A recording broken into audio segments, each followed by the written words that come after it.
Welcome back, Danksters and Dankettes. It is your boy, the original, only American Dankster.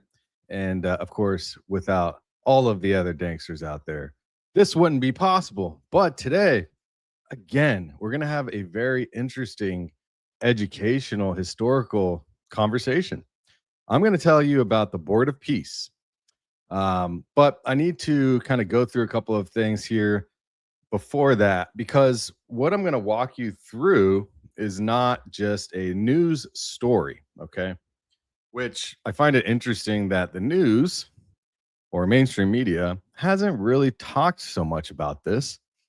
I found it from the White House website, or actually the White House YouTube channel, and I think we should all start paying closer attention to the White House YouTube channel, because Fox News, all these other news stations, even them on YouTube, are not giving us all the information. As we found out yesterday, we did not see the information regarding Erica Kirk being on the board of visitors for the United States Air Force Academy. And nobody wants to talk about certain things for some reason. But I think that when it comes to the White House, they obviously have to make some sort of public PSA. And if you think about it, I'm going to show you a stream here, and we're going to go through a lot of stuff today. Probably be another 2-hour live stream. But of course, just like I have been and I've committed to, I'll be doing a Dankster debrief episode either tonight or tomorrow. Usually I release after the live stream. I'll cut it into some of the most pertinent parts, or the most important parts. And that way it's maybe 30 to 50 minutes of the context here. So you'll get that as well. But this is very important, okay? And I'm just going to show you something I find very interesting. Is if we look down here, because like this is called the Board of Peace Participation Event, okay? And we have 350 million people in this country, and it's only gotten 210,000 views. This channel has 3 million followers, subscribers. I think it's very interesting. I'm going to like it because I want to see and subscribe to see if I get more in my feed. But how many people are really seeing this, right?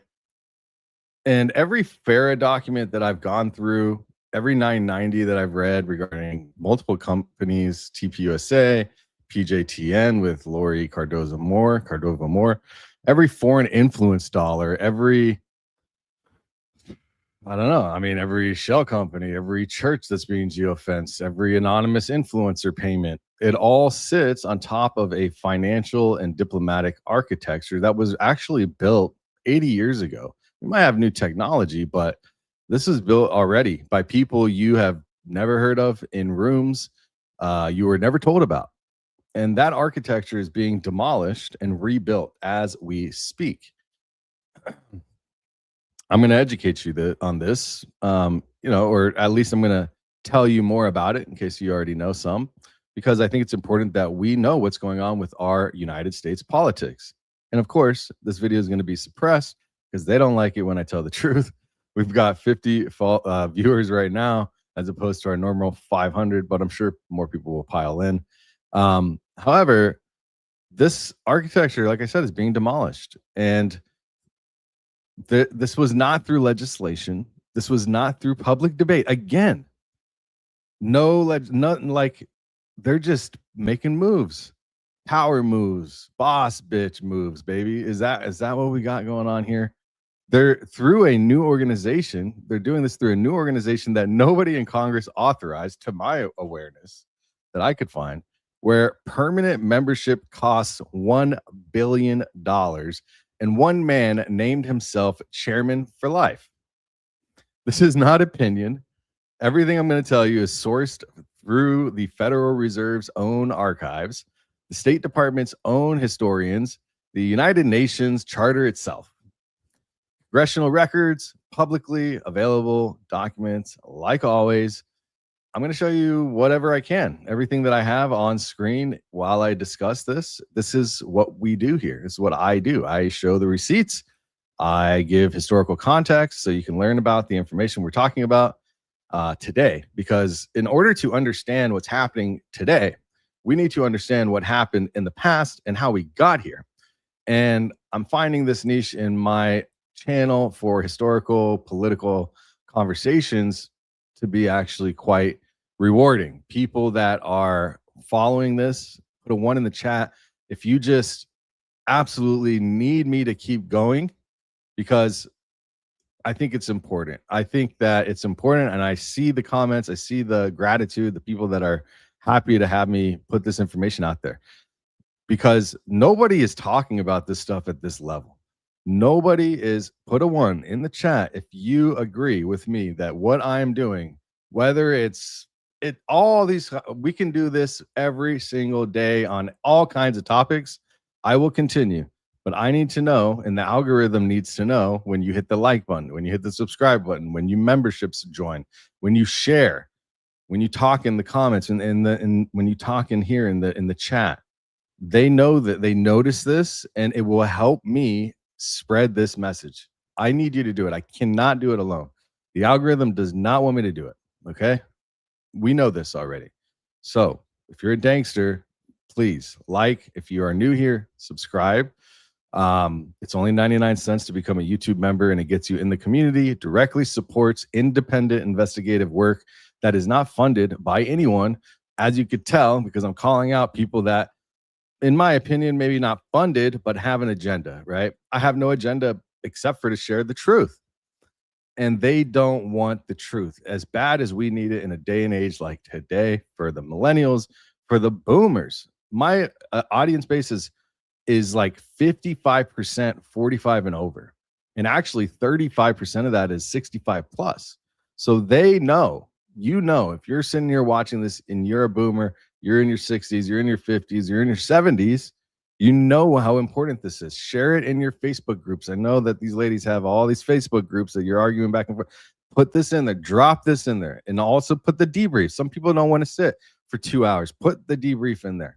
Go look on my page. I started a playlist. I'll show you right now. This is a quick show of what we've got. Okay. So I started a playlist of all the debriefs. Okay. So that we can make it easier for you to access. So if you are here and you want to see the debriefs without like, where are they at, right? You go to the live stream debriefs. It's the latest public playlist, view playlist, and it'll show all of them. All right, clean break. I will maybe try to put the day, Wednesday's live stream. I could probably do that to make it easier, like I did Dankster Debrief Thursday live. So we'll probably do that.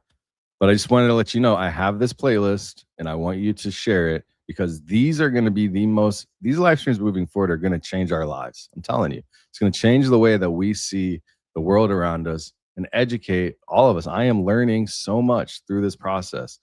And to me, this is important.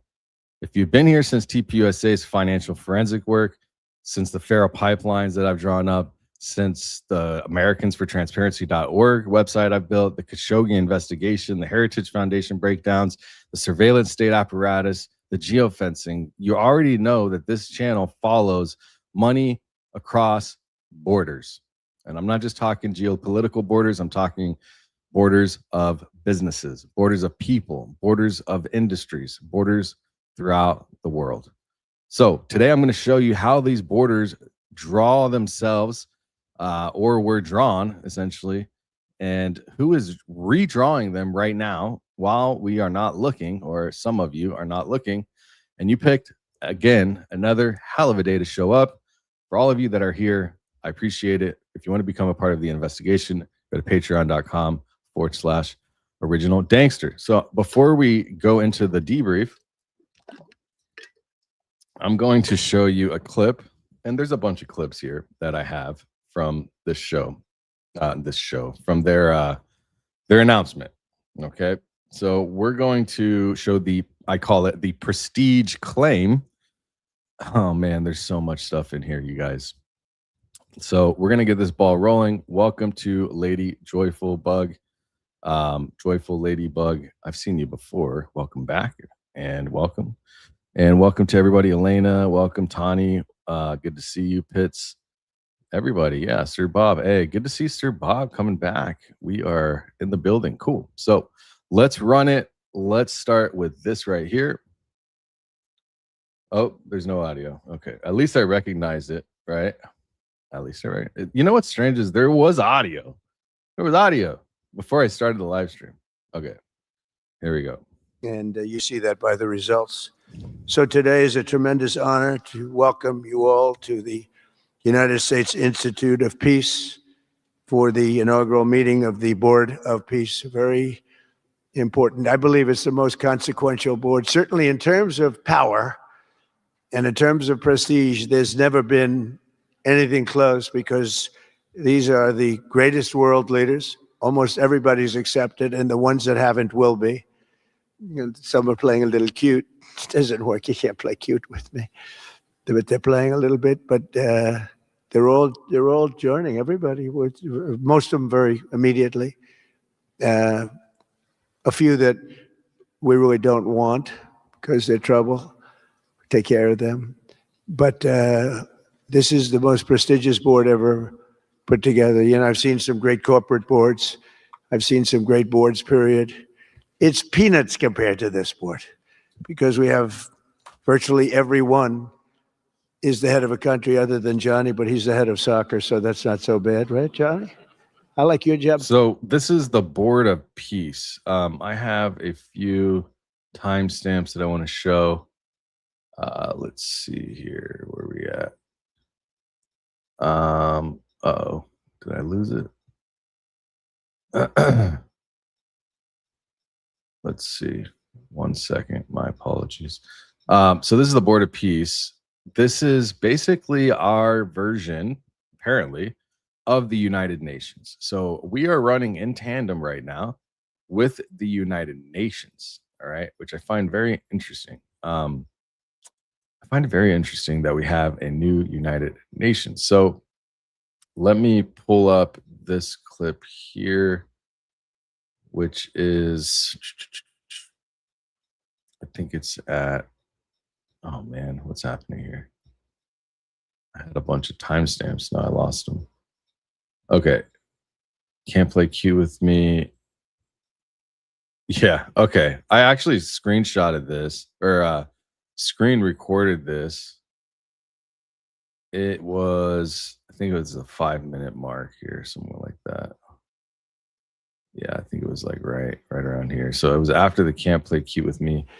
They're playing a little bit, but they're all joining. Everybody, most of them very immediately. Let me see. Where was that clip? I apologize. I thought I had it, but now here. You know what? Let me go to my X account. Actually, that'd be best, because I recorded it. It didn't get any views, but I'm glad I recorded it. Now I need it. It's right here. Right here. Here we go. For peace and. All right. So I kind of took a few parts of this, and this gives you an idea of like really what they're thinking about here. Okay, what is the most important? It seems like. I just found this very interesting. This building was built for peace, and nobody knew what to name it. And then Marco named it after me. I had nothing to do with it. I swear I didn't. I swear. I had no idea. They said there's a surprise coming. I didn't know that surprise. I thought they were going to give me a lot of money or something, maybe cash. Could always use some extra cash. But I came and they stopped the beautiful beast. I got out very safely, I'm sure, and looked up, and there it said Donald J. Trump on the building. And when I say that had nothing to do, nobody believes it, and that's okay, but I appreciated it. That was Marco and JD and a group got together and they did that, and I just thought it was very nice. Mostly leaders of Middle Eastern countries from all over the world. And they've been very generous with money also. And the United States, which I'll say in a moment, is also very generous with money. Because there's nothing more important than peace. And there's nothing less expensive than peace. You know, when you go to wars, it costs you 100 times what it costs to make peace. We have a man at the end right there. How do they say there's nothing less expensive than peace? Thanks for the gifted membership, Sonia. Thanks for the gifted membership, Keats, by the way. And I will get through the debrief. We'll go to the super chats at the end. You can put them if you feel inclined throughout. But I will get to them if you can stick around, or you can show up later and you'll see I will address your super chats, and I try to give the best detailed information I can. But how can you say this? Listen to what he said. There's nothing less expensive than money peace. also. And the United States, which I'll say in a moment, is also very generous with money because there's nothing more important than peace. And there's nothing less expensive than peace. You know, when you go to wars, it costs you 100. Hold on. What are you? Also very generous with money because there's nothing more important than peace. And there's nothing less expensive than peace. You know, when you go to wars, it costs you 100 times what it costs to make peace. We have a man at the end, right? How do you make peace, bro? The way that we make peace, obviously, is through war. So what the hell is he talking about? Do these people, like, I just can't even believe, you know, this is what I said. President Trump walked into a building named after himself. Here, let me just finish this. Yeah, they're smiling because you learned that after 30 years of fighting, right? Today, and I'm pleased to announce that Kazakhstan, Azerbaijan, UAE, Morocco, Bahrain, Qatar, Saudi Arabia, Uzbekistan, and Kuwait have all contributed more than $7 billion toward the relief package. That's great. Thank you, fellas.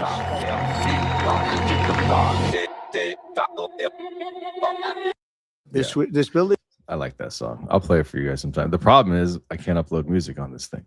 All right. So this is what I put in the post. President Trump walked into a building named after himself, and his first thought was cash. Literally, it's in the first 5 minutes. His exact words, I thought they were going to give me a lot of money. Maybe cash. Could always use some extra cash. Then, in the same speech, he says peace is cheap. Nothing's less expensive than peace. Nothing less expensive. He just watched 9 oil states write a $7 billion check in a building with his name on it that he chairs. And peace is the cheap option. Then he reads the room out loud. Kazakhstan, Azerbaijan, UAE, United Arab Emirates, in case someone didn't know, Morocco, Bahrain, Qatar, Saudi Arabia, Uzbekistan, and Kuwait have contributed more than $7 billion. That's great. Thank you, fellas. So let's be real about what just happened. The cash joke was a confession. The peace speech was the sales pitch. The $7 billion was the close. And whose money funds the U.S. side of this board? Who do you think? Who do I keep saying? It's our money. Our money. He committed $10 billion of American taxpayer money to fund a project, a board that he personally chairs. They're spending our greenbacks to build a board with his name on it, funded by oil states that need U.S. military to cover to exist. If you thought he was for you, watch this clip again, then ask yourself who exactly he was talking to when he said could always use some extra cash. Because they don't just say stuff. All right. This dude does not just say shit to say it. All right. He is saying things because he wants someone to pay attention. All right. Now, I got to say, there's a lot of things I do want to get into it, but I want to kind of share a couple of things here before that's in here. So give you some more context. Let's start right here. The Board of Peace is going to almost be looking over the United Nations. And let's hear that again. Let's start back. Bring them. I'm going to start back over here, actually, a few minutes back. Going to make a contribution of $10 billion. I want to let you know that the United States is going to make a contribution of $10 billion. Very kind of you for letting them know. Thanks for letting us know, Donald. To the Board of Peace. Thank you.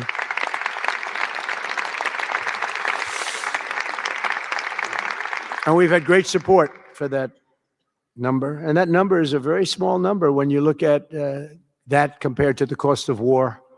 That's 2 weeks of fighting.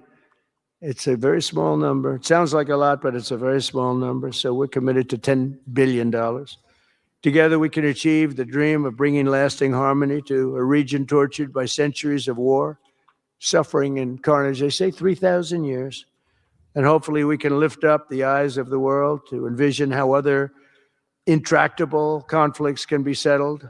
So many conflicts, they'd say, are impossible to settle, and we get them settled. We got, of those 8 that we settled, most of them were said to be not settleable. And they not only got settled, they got settled within days. More impossible problems can be solved as we go along this very beautiful path. I think it's a beautiful path. I think it's such an important day. Even the weather's beautiful. We walk in, it's beautiful. What is he looking up? Are they outside? Like, even the weather, like they're so full of shit that he looks up inside of a room, unless I'm mistaken. Everything's But beautiful. he just said he walked into a building. All right. But the ancient wounds can be healed, and they are indeed ancient. This has been going on for so many centuries that our entire planet will be a better, safer, more beautiful, and more peaceful place for us all. We're going to be working with the United Nations very closely. We're going to bring them back. I think the United Nations has great potential, really great potential. It has not lived up to potential. The 8 wars, I never even spoke to them about one of them, and I should be speaking to them about all of them. Someday I won't be here. The United Nations will be, I think, is going to be much stronger. The Board of Peace is going to almost be looking over the United Nations and making sure it runs properly. But we're going to So we're going to be looking over the United Nations and through the Board of Peace to make sure it runs properly. Okay, that's what he said. All right. So I'm going to have this bubble here to remind everyone, please share the stream to help spread this message. Like and subscribe for more Truth Daily, Rumble, YouTube, and X. All right. So you'll see that randomly throughout. That's me just throwing it up there. Okay. So like I said, today is going to be different. We're going to be talking about something very important. And it's not a single story. I'm telling you the story. This is going to be the story, and everyone needs to know about it. I will get to your super chat, like I said, afterwards. Thank you for that. But this story is the one that sits, I guess you could say, underneath every investigation I've ever run on this channel.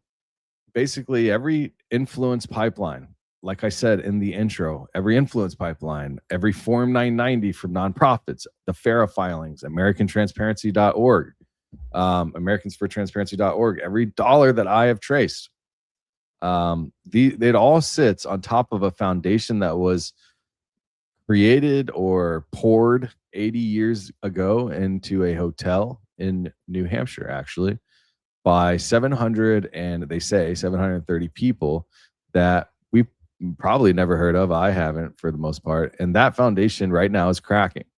The theory that we are all one cohesive nation as the United Nations is just that, a theory. Not this is not some future scenario. You are seeing it right here. I just showed you. It's right now in real time. While you are watching the stream, there are people developing the entire situation. What I'm about to walk you through is the documented history of how the entire world that we were born into, especially in the United States, but the world, the United Nations and the United States and all the allies and the Western world, how it was designed, how it was built and maintained, how they've modified it and are doing that again. And now it's being replaced by something that nobody in Congress voted for. Nobody in the American public was consulted about it. No debates happened about it. And almost no media explaining it. And there's no receipts to show online. Like, why are we doing this? I am going to show you as much original documents as possible. Okay. Now, let's go right into it. I'm going to show you Bretton Woods. Okay. The Bretton Woods Conference. Okay. So this is the Bretton Woods Conference Wikipedia page, formerly known as the United Nations Monetary and Financial Conference. Now, on July 1st, 1944, World War II is still, I was watching a show last night. It was a movie, actually, about her. It was called Nuremberg or something like that. I'm not good with the German names.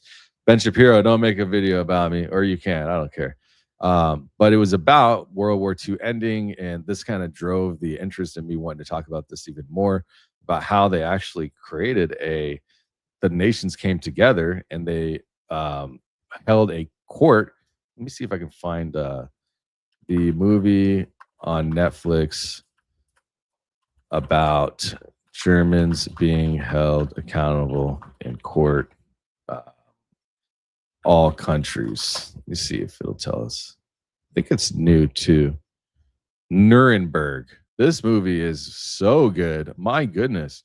Nuremberg. Yeah, I highly encourage you to check this out. So this is the plot. The film focuses on the trials of Nuremberg, Germany, where Allied representatives from multiple nations sought to prosecute Nazi leadership. So they actually, quick side note, just because I think it's interesting, they were the second in command underneath freaking mustache guy. That's how much I don't think about this stuff. Whatever his name. How am I whenever, oh my gosh, am I really forgetting this dude's name? Someone in the chat tell me this freaking Hitler. See, that's how little I think about it. Hitler. I know that everyone else probably think, okay. The second in command to Hitler was caught driving on a road, but it looked like he did it intentionally. And basically, they captured 22 total higher ups in the German military and commanders, and they have a movie about it. It's called Nuremberg on YouTube, and they actually hold them all. They put them through court. I didn't finish it last night. I fell asleep, but I highly encourage watching it. I will finish it today. So World War II is still raging. Okay. Let's go back to this. Where is it at? Here we go. So we have the Bretton Woods Conference, and the Pacific Theater is really a meat grinder, for lack of better words. The outcome of the war is not yet certain. Actually, they still were calling it the Jewish work camps, and they didn't really know, like the soldiers on the ground didn't really know about what was actually going on, the genocide that was happening, the exterminations, the gas chambers, like this stuff. They had no idea. So they were still figuring it out as time was unraveling in the 40s. So again, the outcome of the war was uncertain. Things that were being discussed were uncertain. They didn't know how things were unraveling and how they became so evil. But while all of this was happening, 730 delegates, and I can show you this page here, the creation of Bretton Woods. So 730 delegates from 44 countries check into the Mount Washington Hotel in Bretton Woods. Okay, so this is their event here. And this is in New Hampshire for a conference that will last 3 weeks and determine the financial architecture of the entire planet for the next 80 years. So around this time, it's interesting that I saw this portion of this movie last night, and I'm talking about this today because this is where, after World War II, so much tragedy happened. We have the world, the new world, I guess you could say, coming together and trying to hold the world accountable, setting international laws and rewriting them, and really trying to keep World War II from ever happening again. That was truthfully what they were trying to do. And it's interesting to see now how we are literally going through something quite damaging again today, but it is what it is. Let me move this so it's up here a little bit better for y'all. Okay, here we go. That's a little better. All right. So 730 delegates, 44 countries. Okay. And the outcome is still uncertain. Now, they're trying to determine a lot of things. And one of the major ones is the financial architecture of the entire planet. Again, like I said, they're planning in this room for 3 weeks straight. And this ultimately lasted till 71. But again, this was not an academic exercise. This was not a think tank panel. This was the most consequential closed door meeting in modern post-World War II economic history. The official name was originally the United Nations Monetary and Financial Conference. And you could see here, delegates to the conference agreed to establish the International Monetary Fund and what became the World Bank Group, the system of currency convertibility that emerged from Bretton Woods lasted until 1971. And I'm pretty sure I put most of these links in the description. So later, if you want to go read through everything, I highly encourage you to go learn your history. So what is this? I'm not watching that crap. It's just a movie, bro. I don't know that's what we're here for. Is I'm here to tell you the truth that I am researching through public documents. You don't have to be here. And Mr. Terrible, I feel bad if you don't want to just watch something, propaganda or not. I mean, I'm not watching a movie and getting all of my information from that movie. I am just saying I think it's interesting because the core of it is true, right? This is not like a lie. So whatever it is, they're trying to. The reason why I mention is because I'm going back through history, and I'm telling you what has happened to get us to the point. Nuremberg might be crap, okay? Whatever you might think, I don't know what you all think, but you must understand that we are.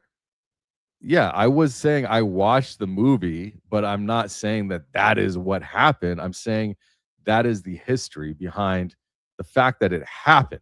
Okay. The fact that they are trying to hold and change the world together as one, I find interesting. And so that's what we're talking about. Nuremberg is apparent here. Let's look it up. What is Nuremberg, and where did it come from? True story. Let's see what it says.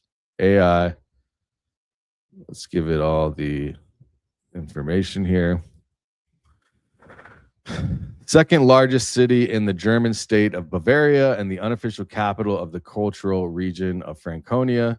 Nuremberg's true story began in the mid-11th century as strategic military outpost. First appearance. Nuremberg, okay, historical conference, has shifted from being a center of medieval power to a dark symbol of the 20th century. Now, let's put, what about the movie on Netflix? Can you tell me how much is real from that movie?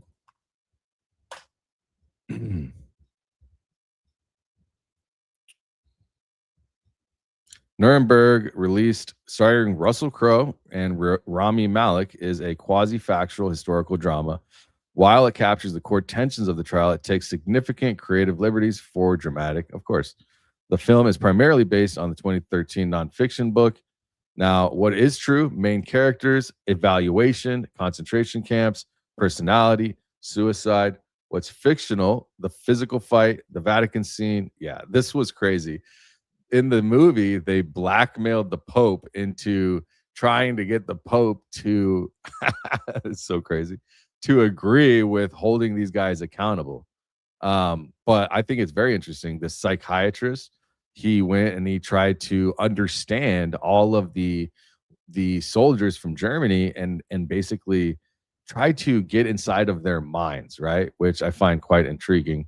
What about the trial? Was it real as it was shown in the movie?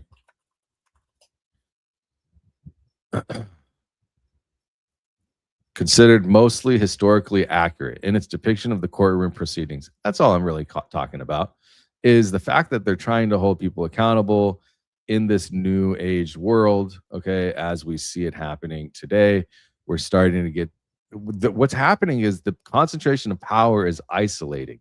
Yeah, I heard, I don't know anything about that, you know, as I'm learning as we get through this, but some people say that the church, the Pope, was responsible for the Nazis because they allowed them to have some, I don't know, some shit. Anyways, it's not about that today.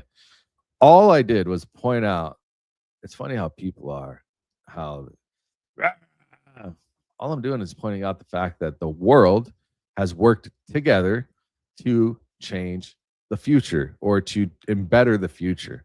But what I'm seeing happening today is that less and less of the world are coming and partaking in this. And I'm seeing more concentration. You have 44 countries here. What do we have in the speech from Trump? Like 10 countries. Okay. Let me see if I can find that time stamp where all the countries at. I think it was at 40. Was it here? Yeah. 3701. So here, check this out. It's no longer a hotbed of radicalism and terror.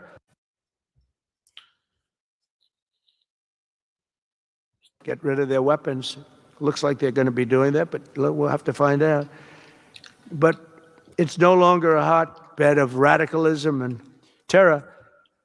And to end that, we have today, and I'm pleased to announce that Kazakhstan, Azerbaijan, UAE, Morocco, Bahrain, Qatar, Saudi Arabia, Uzbekistan, and Kuwait have all contributed more than $7 billion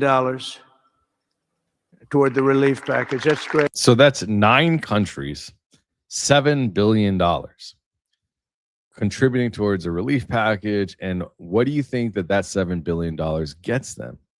Because to me, it gets them favorability on the board of peace, not to mention lots of other things. So let's continue going through this. They're at the Mount Washington Hotel in Bretton Woods, New Hampshire. This conference took 3 weeks. It was, again, not a think panel or a think tank. They used, basically, they came up with the United Nations monetary and financial concept, and they used the phrase United Nations for a full year before the United Nations even existed as an organization. That is how early the architecture was being planned. So this is in 1944. 2 men really dominated the room back then. On the American side, we had Harry Dexter White, and he was an economist for the United States Treasury Department, a self-made technocrat back then. So this is not a new thing, like technocracy. And the primary architect of what essentially would become the American plan for the power of the post-war, like the plan for the post-war financial system. On the British side, you had John Keynes. He was famous for economy, like an economist. He was the most famous economist alive at the time. The man who had basically written literally how governments think about money, spending, and employment during the Great Depression. We can pull up his wiki here, I think would be good. I can show you this. All right. So John Keynes, he was an economist. Pull up his page here. An English economist whose ideas fundamentally changed the theory and practice of macroeconomics and the economic policies of governments.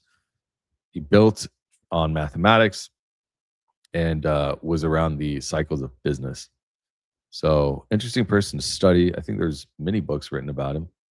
So that's one of the major persons. And then if we look at Harry Dexter White, we can go to this guy so you can understand like the 2 main characters that really founded this concept. Harry White was a spy, okay? Born in Boston, funny enough, Boston. American government official. He worked for the Treasury Department, but he was a spy. Working closely with the Secretary of Treasury, he helped the American financial policy get set towards allies for the World War II post situation. But then later accused of espionage by passing info to the Soviet. And back then, they were working with the Soviets to hold Germans accountable as well. So sometimes I'm sure that they might have felt like they could, or they might have taken money or whatever. I don't know. What the hell they were thinking. But these 2 men basically had competing visions. Keynes, he wanted a global currency.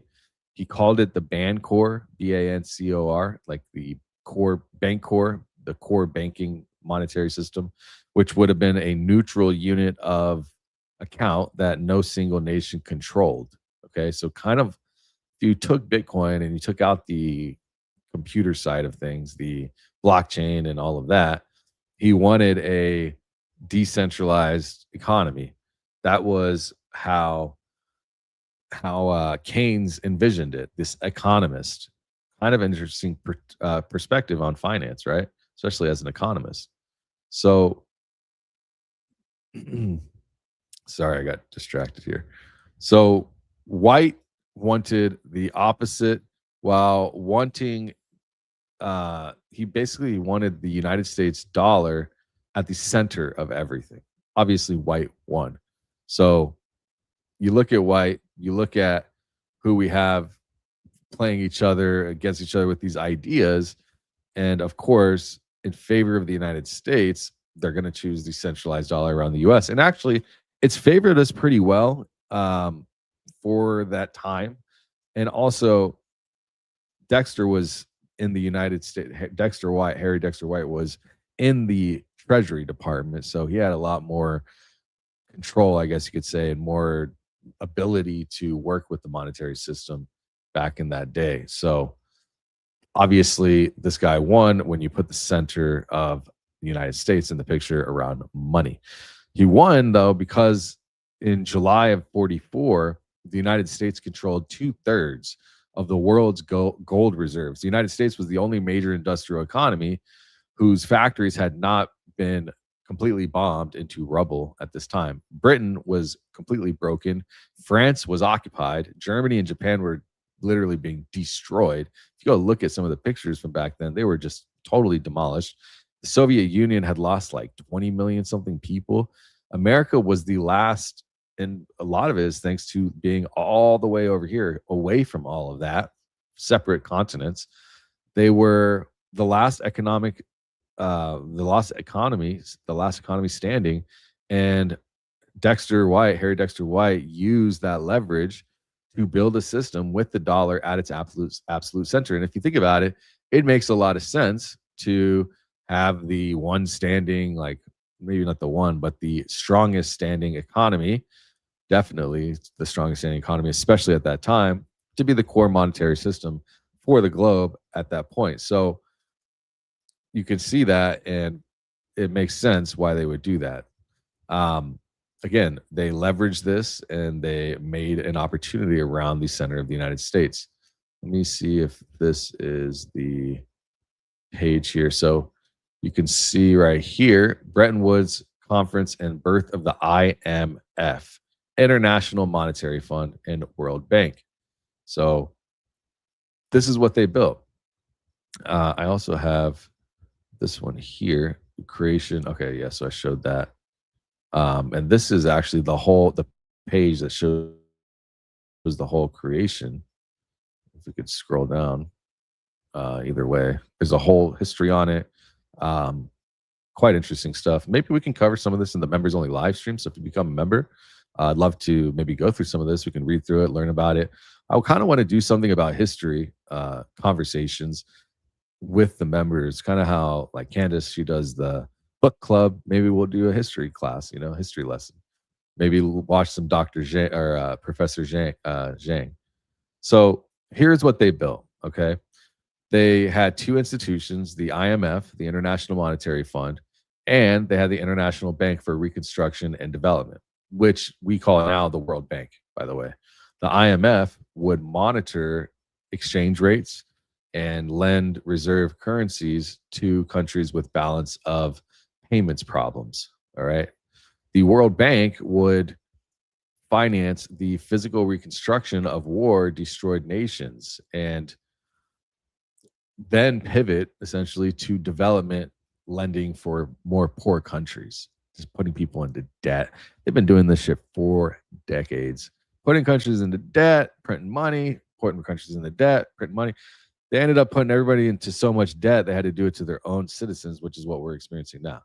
Every currency in their system would be pegged, basically all the other countries. So if you don't know how foreign exchange currency works, Forex, if you've heard of it, Forex, Forex, foreign exchange currency is basically pegging to the dollar. Now you can invest or trade into foreign exchange currencies in different versions, right? You could trade the rand against the GBP, the Great British Pound. You could trade the yen versus the won, whatever. But the more out there that you get, especially trading third world, second world country foreign exchange, the more volatile the asset becomes because it's just volatile. The United States, the pound, the euro, franc, these are more strong in their ability to stay stable. Now, again, World Bank, IMF. Now, as they're putting countries into debt, every currency in this system, again, remember, it's pegged to the dollar. The US dollar would be pegged to gold. All right. So gold at this time was $35 an ounce. That's a long time ago. But that is key to understand that the gold was $35 an ounce. The dollar was not just a currency anymore. It was the axis around which every other currency on the planet rotated. And gold was the anchor, essentially. And it's really, I think gold is, if you're not investing in gold, and I feel really dumb because I had $80,000 worth of gold in 2023. And I sold it for a small profit of like 20%. So dumb.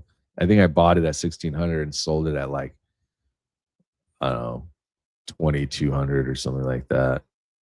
And then like within 6 months, it's just like, whoop. Anyways. So, on July 22nd, 1944, after 3 weeks of negotiation in the Bretton Woods Conference, the delegates signed the final act. Congress passed the Bretton Woods Agreement Act in July of 1945. The IMF and World Bank formally came into existence in 1945. So it went a whole year and a half around.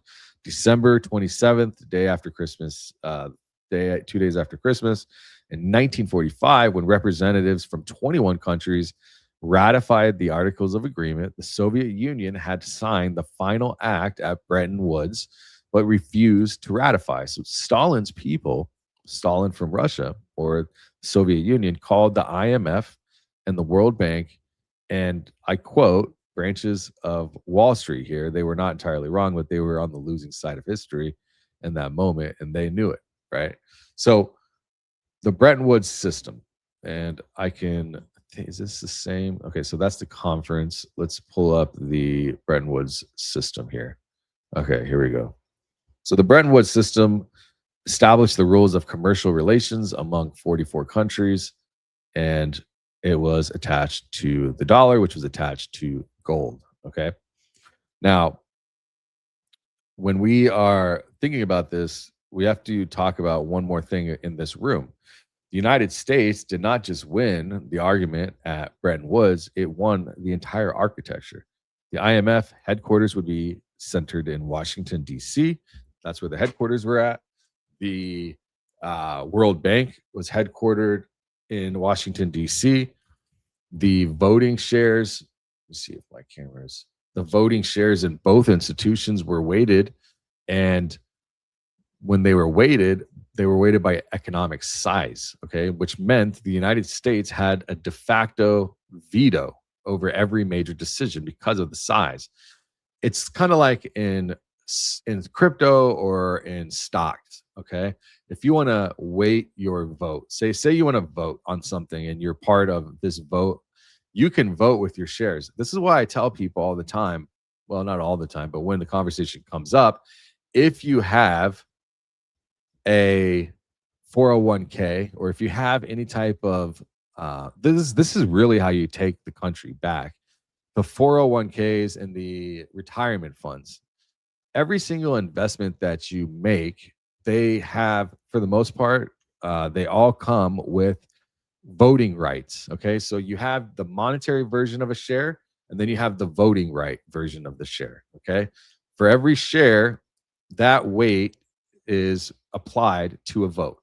So, for example, maybe there's two people, me and you. Okay, and if I have a vote, say the company, say YouTube is creating a vote, they're a public company that has a decision to be made.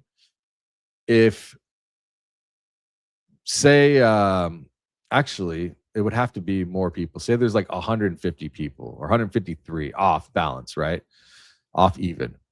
It wouldn't even, if 150 people voted one direction, but 3 people voted the other direction, if those 3 people have more shares, then it outweighs the vote of all the other people. So that's what share weighted voting is. And the reason why BlackRock and all of these other companies, like, they have so much power is because they are the ones taking your voting from your shares, and they're making decisions on behalf with your shares. You can file paperwork with your retirement fund, and say, I want to have the vote for my shares. This is how you could change the entire country. But I don't know if people would be willing to go through that. It's not a lot, but automatically the way it works for them is they store they when you buy your shares or you invest in your 401k or your retirement fund or whatever, anything, they automatically, that fund gets the voting rights. But you can apply, they have to give it to you. You can apply for the voting rights and they will give them to you. But you have to go through that whole process. So imagine if instead of BlackRock, or I'm just picking on BlackRock because they are one of the largest ones in trillions of dollars in retirement fund. There's 3 companies that have all, I think it's $55 trillion in retirement funds. Imagine if every single person that was investing in 401ks, 403bs, or whatever it is, took back their voting rights and didn't let the freaking firm vote with their shares. How much change we could do. We were talking about DEI. We're talking about workplace, whatever. All of the decisions for every investment that you have goes back into the hands of the people. That's what a true democracy is. But we, being lazy or not knowing, they sneakily take these rights away from us. Sorry, I know I'm on a totally long tangent, but this is important. And a lot of people, most people don't know about this. Take back your voting rights. Learn about it. But you need to know what you're voting on and you have to stay up to date. It's not an easy task. That's why they've made it this way. But then you have these corporate government controlled whatever deciding with your shares how to run all of these corporations. And they own 85% of them because they're investing into these and they keep getting these shares. I could go on and on. But anyways, I wanted to explain to you what share weighted voting is. So anyways, let me see where I'm at here. Okay. Okay, there we go. So at this point, now we're in the Bretton Woods system. All right. This is the system, again, dollar, gold, etc. The gold was in Fort Knox. The institutions were in the capital of America, Washington, D.C., and then every other country on earth that wanted to participate in the global economy had to hold dollars to it. And look, this is detailed and explanatory, and I understand it might be tedious if you're not interested in history, but you have to understand this to know why the Board of Peace is being created. Okay, it's not about peace. It's so crazy how they label shit. All right, back to it. So every country on earth that wanted to be a participant had to hold dollars to do it. Okay, that is a system that you were probably born into. I was born into. That is the system that we were born into. So that is the water that we've been swimming in the whole time, our entire lives, without knowing it was designed in one room by 730 people over 3 weeks in the summer of 1944. Remember that, because I'm going to show you how it broke. And and we're going to get to the next part here. So let's go to un.org. I think this is it. Yeah, un.org. I really like showing these things as I talk about it. Put a, I don't know what's easiest for you guys. Put a W in the chat if you enjoy this style of commentary where I'm giving history and I'm showing you peace and security. I'm just showing you the browser and the history. These are government websites. This is a political websites, official websites, un.org, so let me know if you like this style instead of me just talking at the camera. I think it's a great way to do it. Sometimes I do get off task because, stuff is just more than me talking, but that's cool. I like it. I'm glad that you guys like it. www. Good. I love it. Good. So now Bretton Woods was built and that was the financial architecture. But there was a parallel construction project running at the same time for the political and security architecture. That project produced the United Nations. The concept goes back to Franklin Roosevelt and Winston Churchill meeting secretly aboard warships in Placentia Bay. And that was in Newfoundland in August of 1941. 4 months before Pearl Harbor, they drafted the Atlantic Charter, an 8-point system we can look here, a history of United Nations. It was an 8-point system of principles for the post-war world that included economic collaboration, self-determination for people, freedom from fear and want. Okay, so the charter became the moral blueprint for everything that happened to follow. The name United Nations was coined by Roosevelt himself in 1942. It originally referred to the 26 allies of the nations of the United States amongst themselves fighting the Axis powers. And the Declaration of the United States was signed on January 1st, 1942, at a ceremony in Washington. But Roosevelt, this is the Declaration of the United Nations, okay, 1942. So before that, and it was signed in Washington at a ceremony. But Roosevelt wanted more than wartime alliances. He wanted a permanent institution. He wanted something that he felt like it couldn't fail, right? That could prevent another world war. And the League of Nations had tried to do that after World War I, and they failed catastrophically. Roosevelt studied that failure obsessively. He concluded that the League of Nations failed because the United States never joined it. And because it had no enforcement mechanism or no teeth, there was no way to require or compel compliance. So Roosevelt designed something different. The key innovation was the Security Council, 5 permanent members with veto power: the United States, the UK, France, the Soviet Union, and China. These were the 5 major allied powers. They would have the authority to authorize military force. They would be able to provide, convey or compel economic sanctions, peacekeeping operations.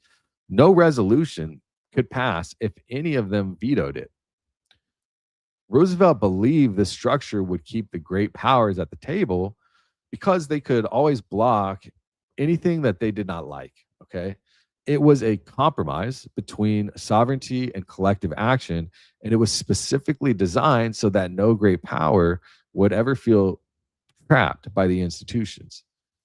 Let's take a look at the San Francisco Conference. So then the United Nations Charter was drafted in the San Francisco Conference, April of 1945. So it was from April to June, April, May, June. So 3 months. 50 nations attended. Roosevelt did not live to see it. He actually died April 12th, just 2 weeks before the conference opened up. Harry Truman was the one who carried it forward, and the charter was signed on June 26, 1945, and it entered into full effect October 24th, so just a few months after. And that date is still celebrated today as United Nations Day. Now, here's what the charter actually says in Article 1. Do we have it here? No, not yet. Okay. So I'll tell you what it says. So Article 1 says maybe we can pull it up. The United Nations, let me see here. I'll pull it up. That'd be good. It's right here. The United Nations Charter. Right here. Let's just put that in. Articles. Can we see the whole thing actually? Here it is, full text. So Article 1. Here we go. Perfect. Basically, the purposes of the United States, the United Nations, are to maintain international peace and security, and to that end, to take effective collective measures for the prevention and removal of threats to the peace, and for the suppression of acts of aggression or other breaches of the peace, and to bring about peaceful means and in conformity with principles of justice and international law, adjustment or settlement of international disputes or situations which might lead to a breach of the peace, to develop friendly relations among nations based on respect for the principle of equal rights and self-determination of people, and to take other appropriate measures to strengthen universal peace, to achieve international cooperation in solving international matters, problems of economic, social, cultural, and humanitarian character, and in promoting, encouraging, and respect for human rights and for fundamental freedoms for all without distinction as to race, sex, language, or religion, and to be a center for harmonizing the actions of nations in the attainment of these common ends. All right. So the purpose of the United Nations, as stated in their charter or in their principles, is to maintain international peace and security, to develop friendly relations among nations based on equal rights, self-determination, to achieve international cooperation in solving economic, social, cultural, and humanitarian problems, and to be the center of harmonizing the actions of nations. Those words mattered, okay? I say this a lot. Those words mattered, and they still matter today. Now, for 80 years, those words were operating the system of international relations, all right? So every treaty, every peace mission, every sanction regime, every international court, every humanitarian operation or effort, all of it flowed from that charter signed in San Francisco in 1945. And a lot of people have no idea this thing ever existed or that it ever happened. For 80 years, those words meant something, okay? 193 member states today, every recognized country on earth except the Vatican, which has observer status, that is the institution. That is the body. That is the thing that Donald Trump told reporters in January of this year might be replaced by his board of peace. And I need you to hold to that weight of what is being described in your head as we keep going, because when you understand what the UN was designed to do and what the Board of Peace is structured to do, the comparison is not just alarming, it is architecturally incompatible and concerning, to say the least. Let's look at Nixon's shock, okay? Nixon's shock was the effect of a series of economic measures, including wage and price freezes, surges on imports, and the unilateral cancellation of the direct international convertibility of the dollar to gold taken by U.S. Nixon in response to increasing inflation of threats of currency crises. Again, we're seeing something, and I'm comparing and contrasting. So in August 13th, Friday afternoon, President Richard Nixon convened a secret meeting at Camp David with his top economic advisors and Treasury Secretary John Connally, Federal Reserve Chairman Arthur Burns, Paul Volcker from the Treasury Department. This is, again, in 1971. You had Henry Kissinger. Henry Kissinger was deliberately excluded from this meeting. They excluded him on purpose. And this is important. The most powerful foreign policy mind in the administration was not in the room for the decision that would reshape the global financial order more than any treaty that he had. It was so important. It was more important than anything he had ever done in his life when it comes to this type of thing. Here's what was happening. The Bretton Woods system was breaking. The United States had been spending beyond its means since then, still happening, but for 2 decades at that point. So they had the Marshall Plan, the Korean War, the Vietnam War, the Great Society programs. Dollars were flooding the world, and foreign governments were starting to do the math. Look, there were more dollars in circulation globally than the United States had gold to back them in 1971, and that was at $35 per ounce. Remember, it was backed at $35 per ounce and supposed to increase, right? I don't know what they're doing here, but it's still happening today, and we're watching it get worse and worse. I mean, imagine our founding fathers and the people that created the Bretton Woods system. I mean, just imagine what they would say about what's happening today. France figured it out back then. They figured it out first. Charles de Gaulle had been exchanging dollars for his gold since the mid 1960s, and literally loading gold bars into ships and sending them across the Atlantic. By 1971, the run was accelerating, and in May, West Germany left the Bretton Woods system entirely, and Switzerland pulled out in August of that year. On August 9th, Britain formally requested that $3 billion in gold be moved from Fort Knox to the Federal Reserve Bank in New York. That was the trigger. Okay.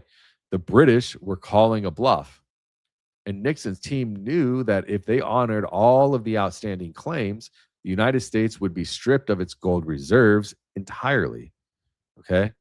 Let's look at, I think I have this one here. We could see this is one, but Nixon and the end of the Bretton Woods system.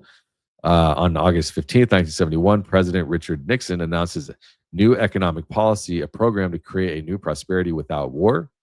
And then we have is this what this one is? Presidency. Yeah, documents addressed to the nation. So 2 days after Camp David in August 15th, 1971, Richard Nixon went on national television and maybe we could pull this up here. Let me see. Richard Nixon went on television and basically preempted Bonanza. Let's see if we can find that. Here we go. Was this it? That's 1960. Let's do 1971. So it's 18 minutes, but see the beginning of it, I think, here. Address to the nation on a new economic. Good evening. Addressed the nation a number of times over the past 2 years on the problems of ending a war. Because of the progress we have made toward achieving that goal, this Sunday evening is an appropriate time for us to turn our attention to the challenges of peace. America today has the best opportunity in this century to achieve two of its greatest ideals, to bring about a full generation of peace. And for anybody who doesn't think this is important, this is going to think about where we are right now. War in Iran. Israel is running this entire operation, and like we are getting, I think that Trump is reconsidering what's happening.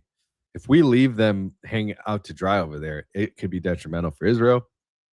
I don't care what the fuck happens. I think that we need to be here with our money and our influence, and everything needs to be here. Tired of all that shit going over there. I'm tired of it. But anyways, think about this. We're over there doing this war. Now we've got this thing called Board of Peace, and he's saying that he's going to oversight the United Nations. When they changed, I mean, we've got BRICS, okay? There's like 50 countries lined up in BRICS now. We have 42% of the global what's called M2 money global supply. I think it's 42 or 52. I think it's 42.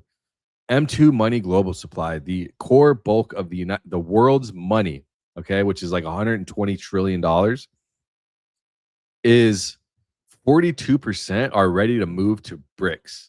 All right. There's already over 20 something, maybe 30, like close to 20.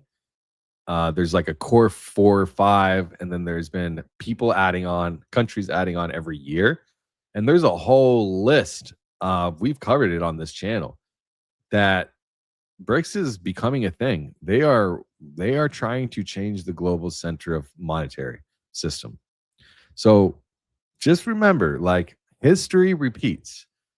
What we're watching now is a president in the 70s, 55 years ago, talking to us to the future again in a different way. Okay. We are watching history repeat in a different way.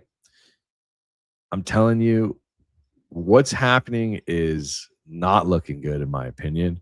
We are seeing the stage in a whole different way. And I'm so glad that us millennials, boomers, Gen X, Gen Z, whatever, we're all seeing it differently now, because we haven't been raised so much with the heavily propagandized system that a lot of our boomers were, our parents and our grandparents, because they lived through a lot of this stuff. And we are seeing things differently. We have social media, and a lot of us are waking up. So this is important context. And those that are here, I applaud you. I don't care if there's not 1,000 people here. That's not what I need. I just know I need one person to understand what's happening, and that one person talk to somebody else, because and there's 150 people here, not to mention on X, another 150. We have to pay attention to what's happening. It's so important. And to create a new prosperity without war. This not only requires bold leadership ready to take bold action, it calls forth the greatness in a great people. Prosperity without war requires action on three fronts. We must create more and better jobs. We must stop the rise in the cost of living. We must protect the dollar from the attacks of international money speculators. We are going to take that action, not timidly, not half-heartedly, and not in piecemeal fashion.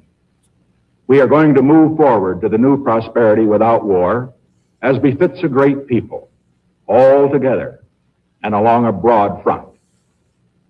The time has come for a new economic policy for the United States. Its targets are unemployment, inflation, and international speculation. And this is how we are going to attack those targets. First, on the subject of jobs. So he goes into the whole address, and this is basically going into fiat currency from gold. And so he suspended the convertibility, the conversion of the dollar into gold. And this is because of what I explained before. Remember, they're trying to pull billions of dollars of gold out, and they're calling the bluff. And then right then, Nixon comes out and is like, talks to 60 million Americans watching and announces a new economic policy. Like, how screwed up is that, dude? Like, imagine how pissed those countries were and probably still are. And then saying, all right, no more gold. We're going to impose a 90-day freeze on wages and prices. He slaps 10% surcharge on all imports. And he did all of that without consulting a single allied government. Does this remind you of anything? The French were completely blindsided. The British were completely blindsided. The Japanese were blindsided. The entire Bretton Woods system, the architecture, the 730 delegates had built in 3 weeks in 44, and then less than 30 years later, it was functionally dead, killed in a single Sunday night television address between commercial breaks. The dollar was now a fiat currency. It was backed by nothing but the full faith and credit of the United States government. The gold window was closed and it was never reopened. The world, they called it the Nixon shock. And that is exactly what it was. Go back to what I had here up is the Nixon shock. But here's the part where we don't hear a lot about, or some people do, but closing the gold window solved the immediate crisis, but it created a much larger problem. And the problem is that if the dollar was no longer backed by gold, why would any country on earth hold dollars as their reserve currency? Why would the global financial system hold and continue to revolve around a currency that was backed by nothing? It's like crypto at that point. It's literally just backed by people holding it, and it's not even that. It's like a crypto. Like, okay, let me put this into example, because when I come from the crypto space, all right, if I were to make a crypto that, like, imagine if Bitcoin you could make as many Bitcoin as you wanted. Nobody would buy that shit, bro. Nobody would buy it. It would look like the worst meme coin chart of all time. I'm telling you, it would look terrible. And when you're talking about all of this stuff it's just, if anybody had found out that this was going to happen in the early days, I'm telling you, this is what the chart would look like. I'll show you right now. It would look, as soon as they found out, like, this is what should have happened right here. This is just some bullshit coin, okay? You would see a literally just fall to pieces. Like, we could look at so many. This is what it should look like. Like, I don't know. Let's look at a meme coin, for example. What is Molt up to? I heard this Molt book thing. Is it pumping? Probably not. Let me see. Molt. Yeah, it would look, it should, it's so funny. It should look like this. It goes up, gold. Imagine this is like a long time frame. Gold, gold, gold. And then as soon as they announce no gold, everybody should sell and get the hell out. Because if you could just print infinitely with no, like, you could do whatever you wanted, then get the hell out. So crypto is that's a whole nother conversation, which maybe we'll talk about on this channel.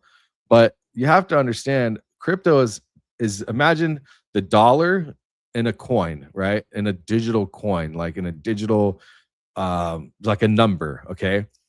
But there's different options. But the reason why crypto is important is because it's a blockchain that can be tracked. All the transactions, you can see where it came from, how much, where the core money is at. You can see everything on the digital scale. Like if I were to go to Bubble Maps, let's go to Bubble Maps, and you could see, for example, we could just, we'd have to do like Solana or something. Solana, SOL is the ticker. And you can see you can't see who's like the names of it. Let's just click any of these. And you can see, so this is like the whole ecosystem of all the coins. But then you could see where these coins, like how much is in each wallet. So then this has 2% of the supply, and you can see the transactions in and out, where they going, where they go to, which wallet created the actual crypto itself. You could see which, like, these are wallets that are all connected. You can see that they are basically sending coins back and forth to each other within these wallets. So like this one right here is saying it's received funds from these two wallets, probably these two right here, ASG, and they all have like a long digits attached to it. You could actually go, so I could click it. You see how it shows, it blinks on it when you click. And then I could say, okay, well, it came from that wallet. So, and then you could see like Bubble Maps has come a long way. They've done a good job.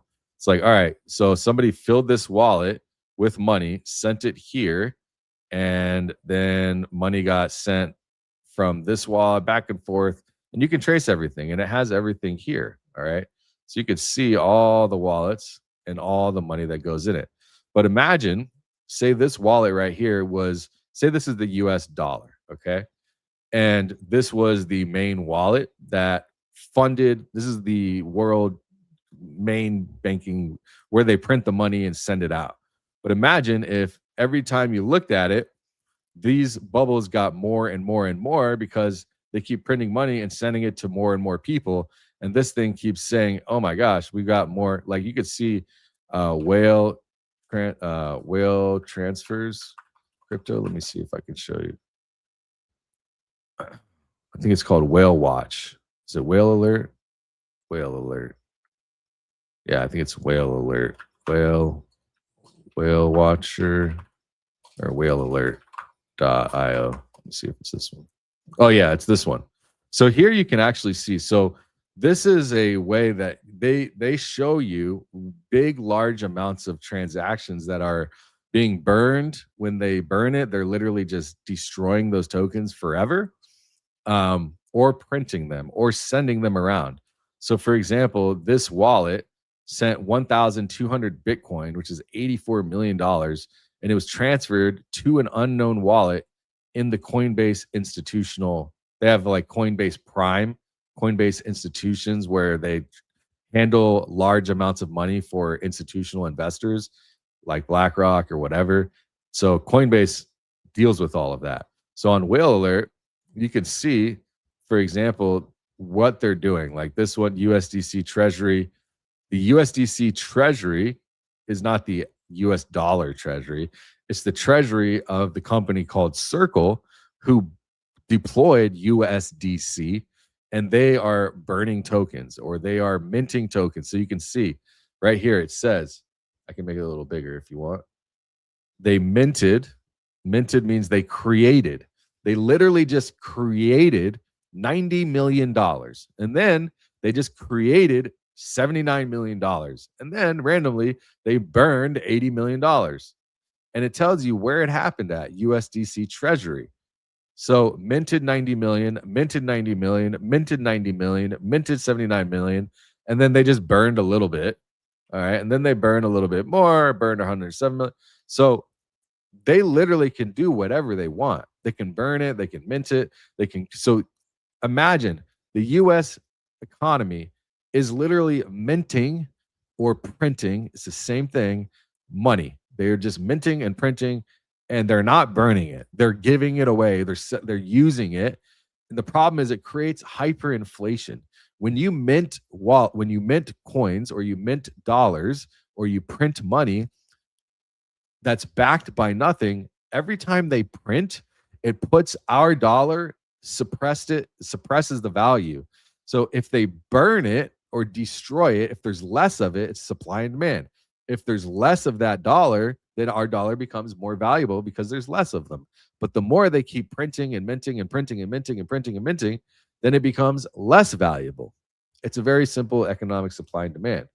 So once you close the gap on gold to fiat, and you have just fiat where it's paper money that can be minted or printed, then you create never-ending inflation because they don't burn dollars. So we've been minting dollars since then, okay? I'm going to create something that I think we should see here.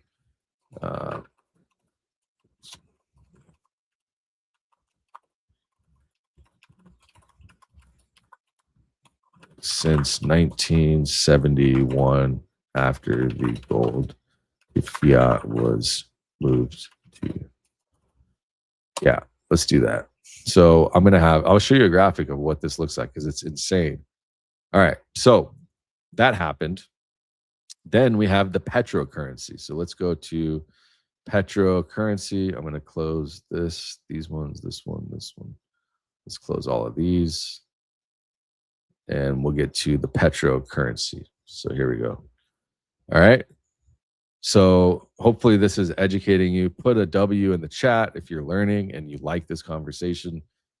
Let me know what you think. And showing some of these examples helps me convey to you some of the ways that I think about things. And it makes it easier for you to understand when someone can simply explain to you in such a simple way, like, oh, shit.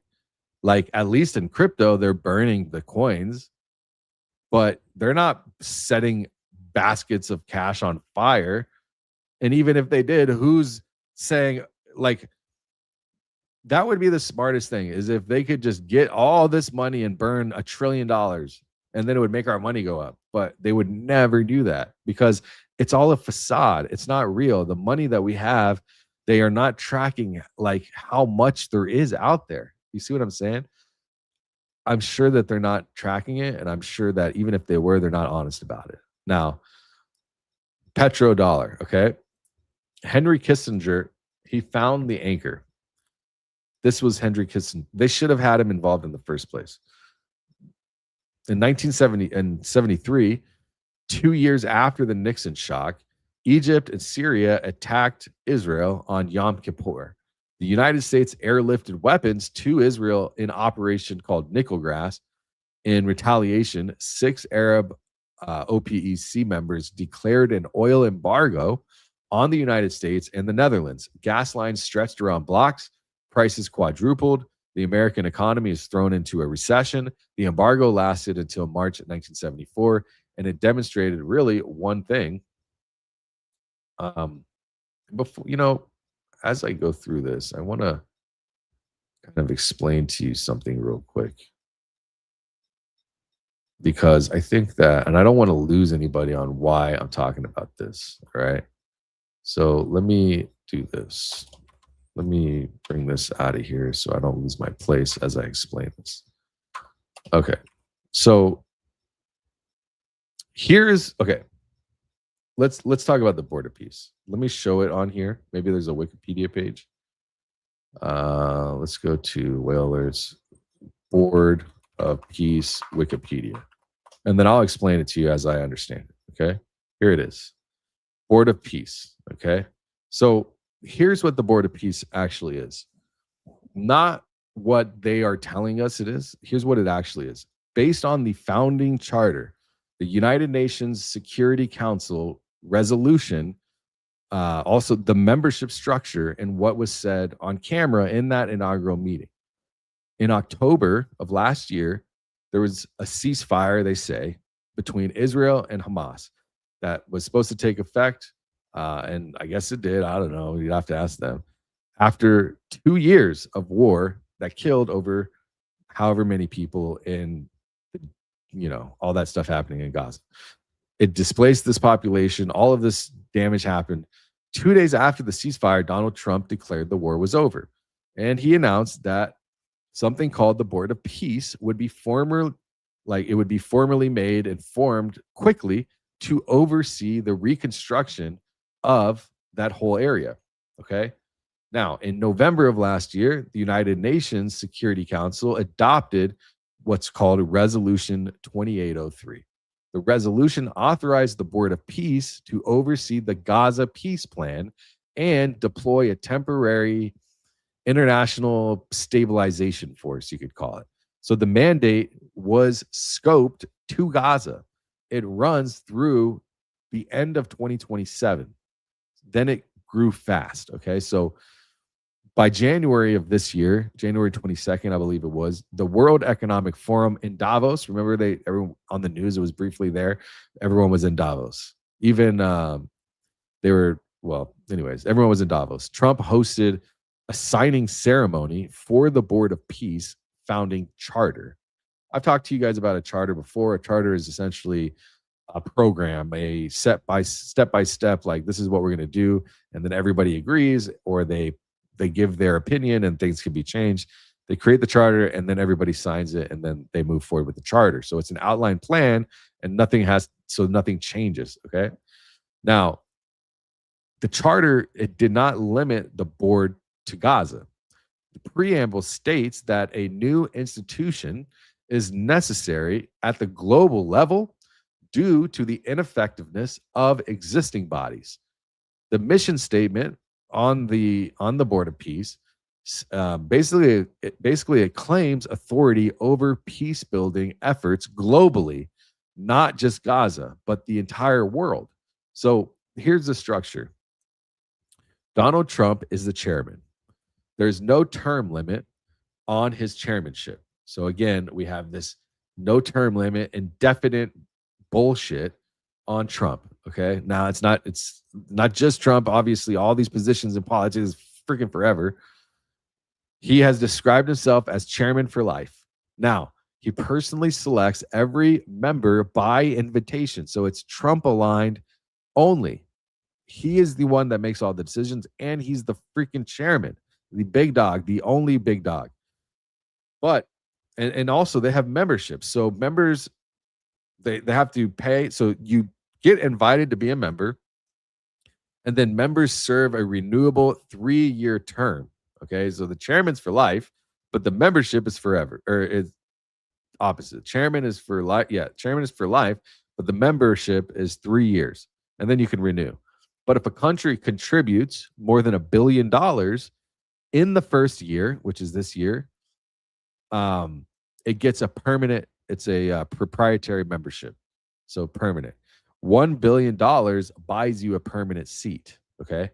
The executive board includes, get ready, Jared Kushner, Marco Rubio, Steve Witkoff, and Prime Minister Tony Blair.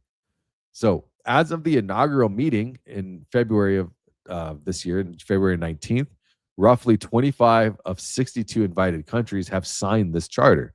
The countries include Saudi Arabia, Qatar, UAE, Bahrain, Kuwait, Kazakhstan, Uzbekistan, Azerbaijan, Turkey, Indonesia, Pakistan, Hungary, Albania, Kosovo, Armenia, Israel, Egypt, Morocco, Argentina, and Paraguay, amongst others. The countries have not signed. The countries that haven't signed, I think, are France, Germany, the UK, Canada, Australia, Japan, surprisingly Japan, but not surprisingly too. I saw somebody in the comments earlier saying like you'd have to be crazy not to get away from the US, like they're being destructive. And I can see that. I can definitely see that, why people should or would not align with us moving forward. There's other countries like Brazil, India, and South Africa that haven't as well. So every G7 nation, they call them, except the United States. So every major European democracy except Hungary, that isn't an accident. These countries have publicly stated concerns that the board is designed to replace the UN. All right. So at this meeting, 9 countries had pledged, which we showed earlier, $7 billion for Gaza's reconstruction. Trump announced $10 billion committed on behalf of the taxpayer. Like, we are paying for the destruction and to the fix it up. It's just, I get so mad, bro. I get so mad. I feel bad, dude. I feel bad. Our country is being used as a cash cow. It's so bad. Congress hasn't authorized it. They haven't appropriated the money. He did not say where this money comes from. The money flows to Gaza through a reconstruction and development fund housed in the World Bank. But the World Bank is described as a limited trustee. So the Board of Peace directs where the money goes. Trump, as the chairman, has ultimate decision-making authority over the disbursement of these funds. Imagine this. The World Bank holds it. Trump decides where all of this money goes. So 5 countries committed troops to an international stabilization force. I mean, I'm not going to go through all the countries again. That's too much. But you got likes of Indonesia, Morocco, Kazakhstan. Egypt and Jordan agreed to train the Palestinian police force, which I don't know. Are they calling it Palestine? They're calling it this in the, I don't know. The long-term plan calls for 20,000 soldiers, 12,000 police to be deployed across 5 sectors of Gaza. It's going to be a police state. It's already that, but it's going to be a real police surveillance state. 20,000 soldiers, 12,000 police is deployed. Let me show you guys something real quick. I'm going to go to the Google Earth, and I'm going to show you what this looks like. Okay. So we're going to go to Gaza. Okay. So if we were to take this, can I draw a line here? So from here all the way to here, okay. Done. That is 25 miles. So imagine 25 miles. So if you're familiar with LA, maybe, I guess is a good way for me to explain it. If you're familiar with LA, if you go from, I don't know, maybe, 25 miles, man. It's not that far. Just imagine 25 miles. And you're going to have 30,000+ soldiers and police people deployed with our money funding this. All right. The long-term plan is 20,000. And this is like, they played a video actually at the meeting describing a 10-year vision to rebuild Gaza. I think I can find that actually. Let me see if I can find it. They want to do 200 hotels, islands, and all this stuff. Let me see if I can get the timestamp for this. Let me pull this up. I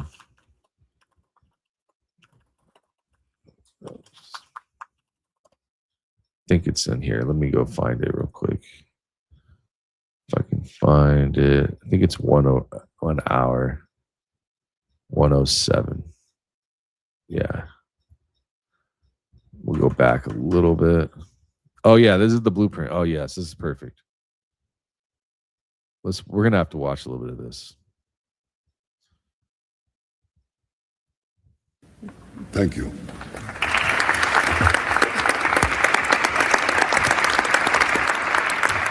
Thank you. Now they're calling it demilitarization while they're adding 30,000 people in a military role over Gaza, bro. Mladenov. Thank you, Caroline, and thank you, Mr. President. Today, we're very happy to announce that we're creating the Office of the High Representative for Gaza of the Board of Peace, which will be there to support, to guide, and assist the National Committee for the Administration of Gaza, hopefully removing the roadblocks that they will be facing in taking over civilian and administrative control of the Gaza Strip. We plan to work in full transparency under the guidelines of and supervision of the Board of Peace and the Executive Board. And of course, we will do that in great coordination with the Israel and with the Palestinian institutions, who we both require to make this work on the ground. And certainly with my very good colleague here, General. The problem is they don't want to see the truth. and they don't want us to tell the truth. 150 people here. It's one of the lowest live streams I've ever had. I'm a small channel, 21,000 subs, but I don't think I've ever had 100. Even my first, I had 7,000 followers with my first live stream, and I had like 1,100 people here. It's like because I was watching Nick Fuentes talk shit about whatever, you know?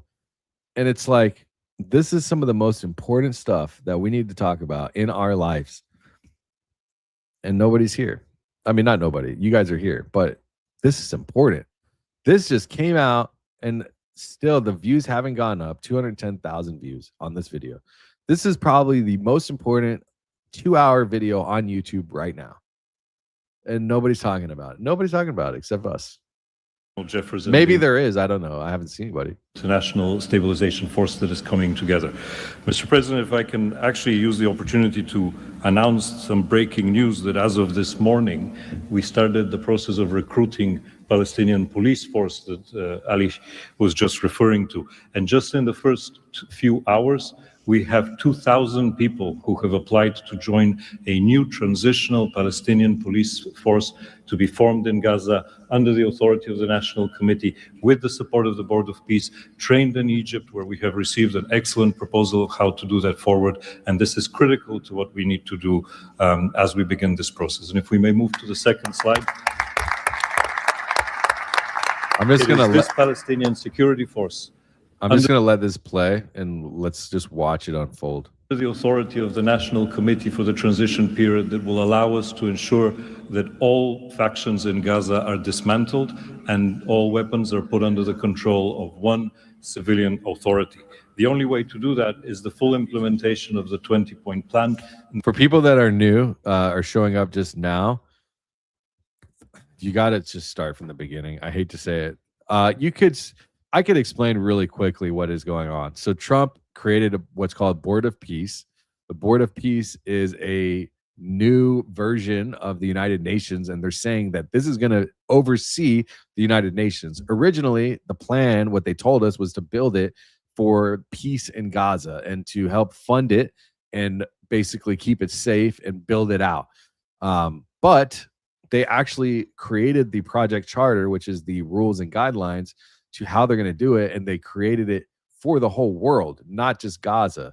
And there's a $1 billion membership fee if you want a permanent membership, or it expires after 3 years. Basically, anybody who pays, it's pay to play. And essentially, you're going to get favoritism. So they're creating a new infrastructure around how the oversight of the Financial Monetary Fund is being handled. Trump is the chairman. The World Fund, the World Bank, is the one that holds the money. It's funded by mostly American taxpayers. We've funded like 60 or 70% of it with $10 billion in US so far. That's not to mention how much more I'm sure they're going to take from us. And Trump is the one who decides where the money goes.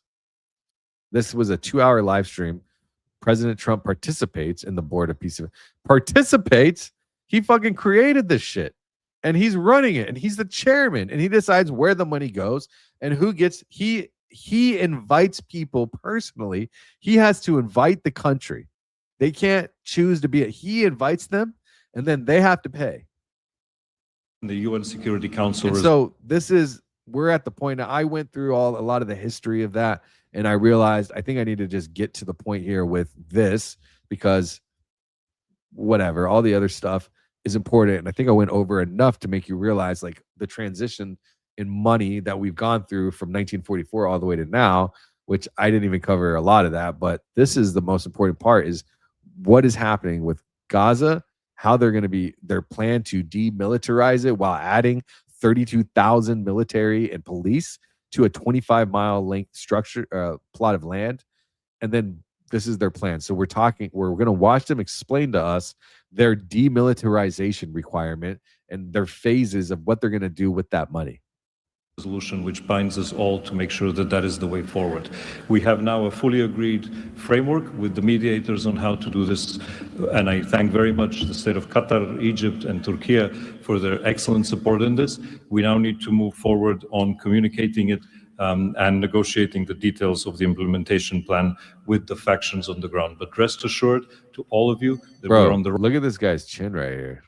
Like, that's a freaking chin, my guy.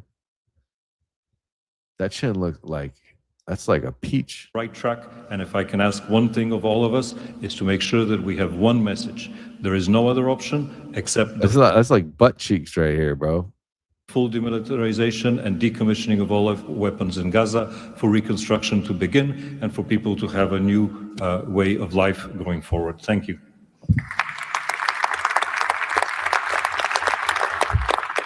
Thank you, Nick, and congratulations. Now, Major General Jasper Jeffers. Thank you, Caroline, Mr. President. It's an honor to be here today as the ISF commander. The ISF will do two things: stabilize the security environment in Gaza and enable civilian governance as established by the National Committee. For the last few months, we've had a team on the ground of U.S. military experts preparing the infrastructure for the ISF. This team's already operating from a combined joint operations center that's going to be the headquarters for the entire ISF. As you can see on our map, our plan is for the ISF to be assigned in 5 different sectors, each sector receiving 1 ISF brigade.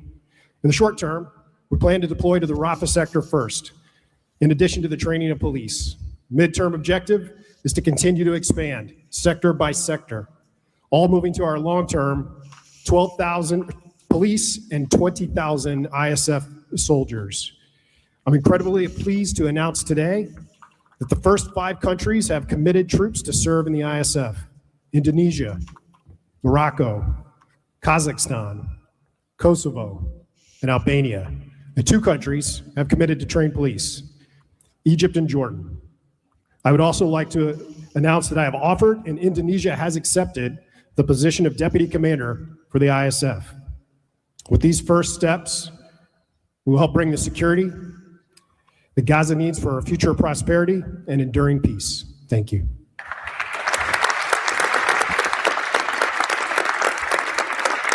Thank you, Major General. Mr. Tony Blair.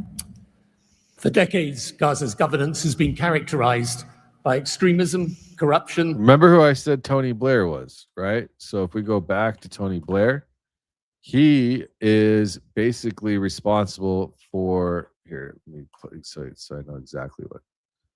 Okay, so first of all, he's the Prime Minister of the British Prime Minister. Okay, so he is basically when he's the executive board. He's on the executive board. Former British Prime Minister. Okay, so whatever. I don't know how the Prime Minister shit works in all these other countries. I keep hearing former and then becomes, and I do not know how it works, but he is involved in this, right? And he is making major decisions when it comes to the policy and how all of this stuff works. So when you're on the executive board, you are essentially one of the leaders, the de facto leaders, along with Trump, Rubio. Like it's your Trump's minions at this point, okay? And so they'll all run ideas by Trump, and they'll get together, and then they'll bring it to Trump. And I mean, it's just ineffective institutions and the complete absence of a route to prosperity for the Gazan people. Yet, as President Trump recognized, its potential has always been vast. 25 miles of Mediterranean coastline, proximity to great regional and global markets, and a young, dynamic population with a median age of 19. So today we set out profound changes necessary to rebuild Gaza for Gazans. Gaza not as it was, but as it should be, including its governance.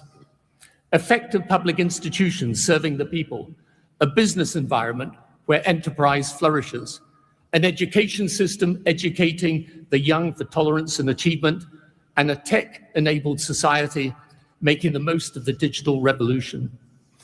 This is a vision of Gaza as part of a Middle East at peace. Not a phony piece of declarations no one means and agreements no one intends to keep, but a genuine commitment to a region where whether you're a Muslim, Jew, Christian, of any faith or none, you can rise by your own efforts and feel your government by your side, not on your back. That is the vision behind President Trump's 20-point plan for Gaza, and it remains the best indeed the only hope for Gaza, the region, and the wider world.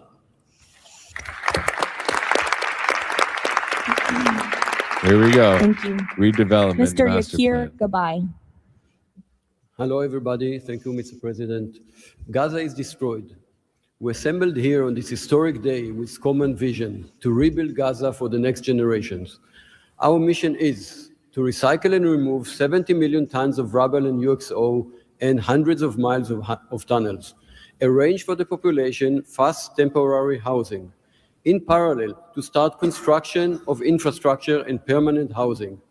We have a detailed master plan for housing and infrastructure of modern schools and hospitals, manufacturing and agriculture, roads and trains, water and energy plants, logistic hubs, telecom, tech and data centers, sports and leisure facilities, seaport and airport, and much more.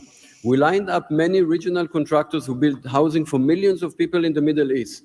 They will join the massive redevelopment with competitive pricing. The funding is ready and will be invested in a free economy. The local population will build their own cities, which will create hundreds of thousands of jobs and will revive the economy. The Gaza coastline is 26 miles long. It can be developed as a new Mediterranean Riviera with 200 hotels and potential islands. The value goes to the Gazans through the Gaza Sovereign Fund. This plan is all subject to a full disarmament of Hamas. Thank you very much. Together we will make this vision into a reality. I mean, what you're looking at, I mean, let's go back here. What is this, 110? I mean, we could start here.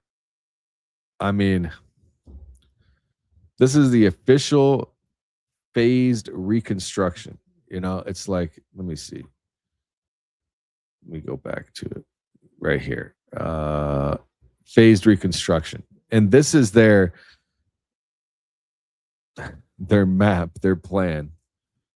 If we read the top line, read it with me. Reconstruction to begin in Rafah and proceed in phases, with each area cleared of rubble, UXO, and tunnels before permanent housing and key infrastructure are rebuilt. Look at the map. Look at the purple strip running around, like along the entire coastline. You see the legend at the bottom? Coastal tourism, 180 towers, mixed use. Okay, that is the Mediterranean River that the Yakir Gabay described on camera just a second before the slide appeared. That purple strip is 26 miles of coastline. All right, it is not yellow. Okay, residential areas is yellow. It is not yellow. Where the people live are inland. Okay, those are the residential areas. The people are inland. The tourism, it towers all over the water, sitting right on the water. Remember, they were talking about Trump Tower and this and that. This is happening, you guys. Like, this is that explanation. Look at the phasing. Okay, this is the phasing. You go through it together. So phase one, it starts in Rafah, right? And if we go back to Google Earth, you can see these cities, if you're not familiar. Okay, Rafah is here. All right, this is that city, Rafah. All right, so you can, if we look at here, I can put these side by side. Let me find it here, and we'll put it side by side. Okay, Google Earth.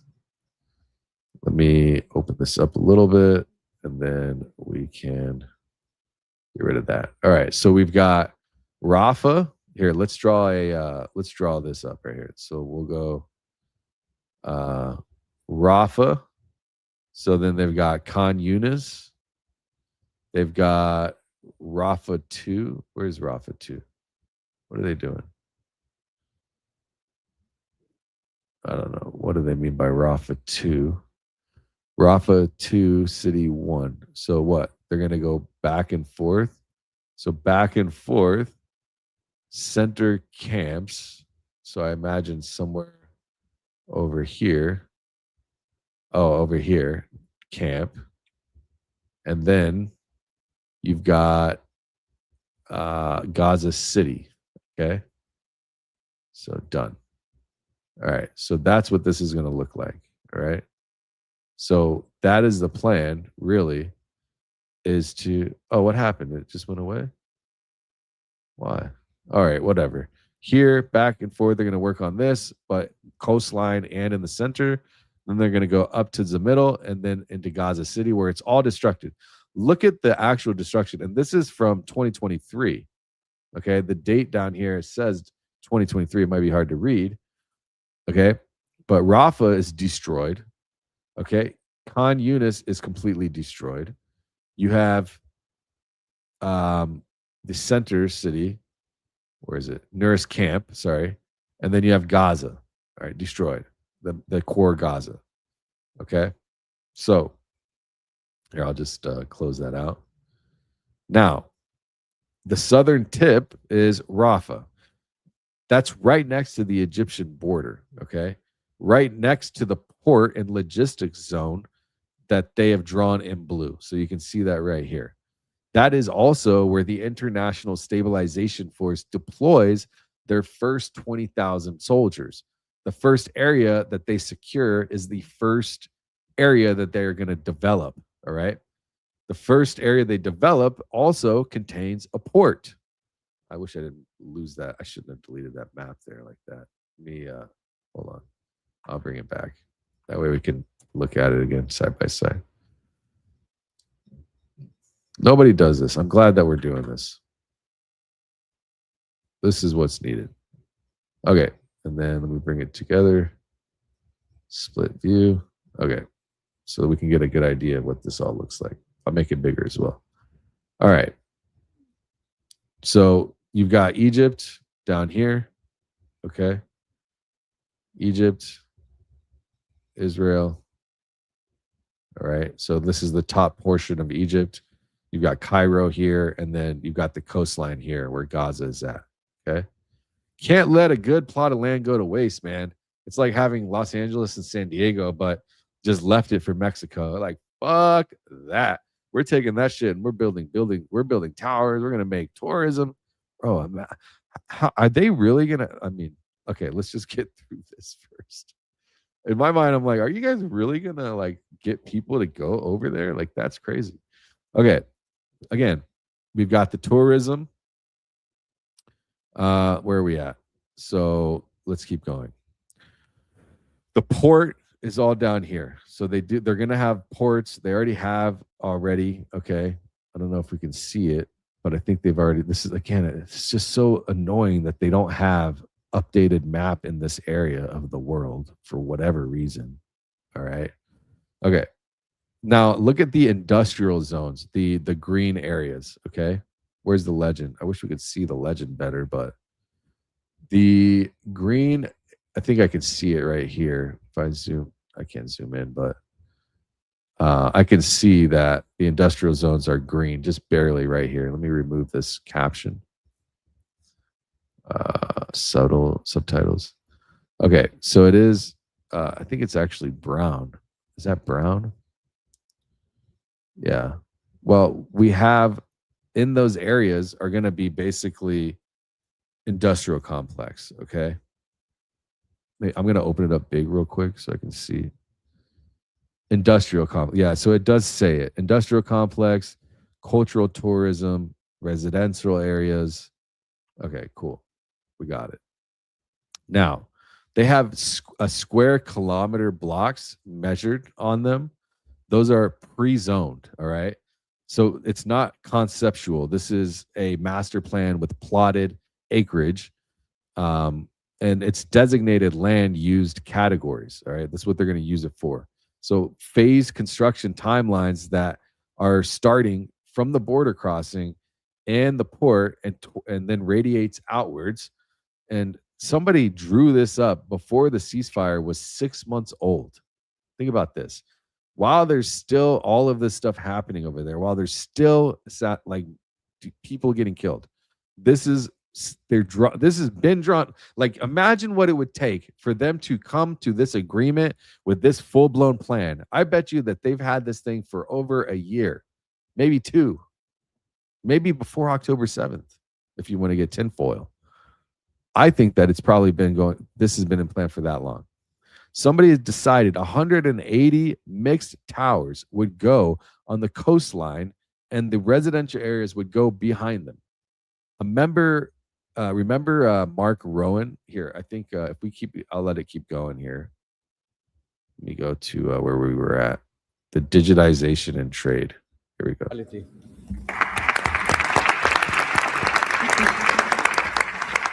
Thank you. Mr. Liren Tanman.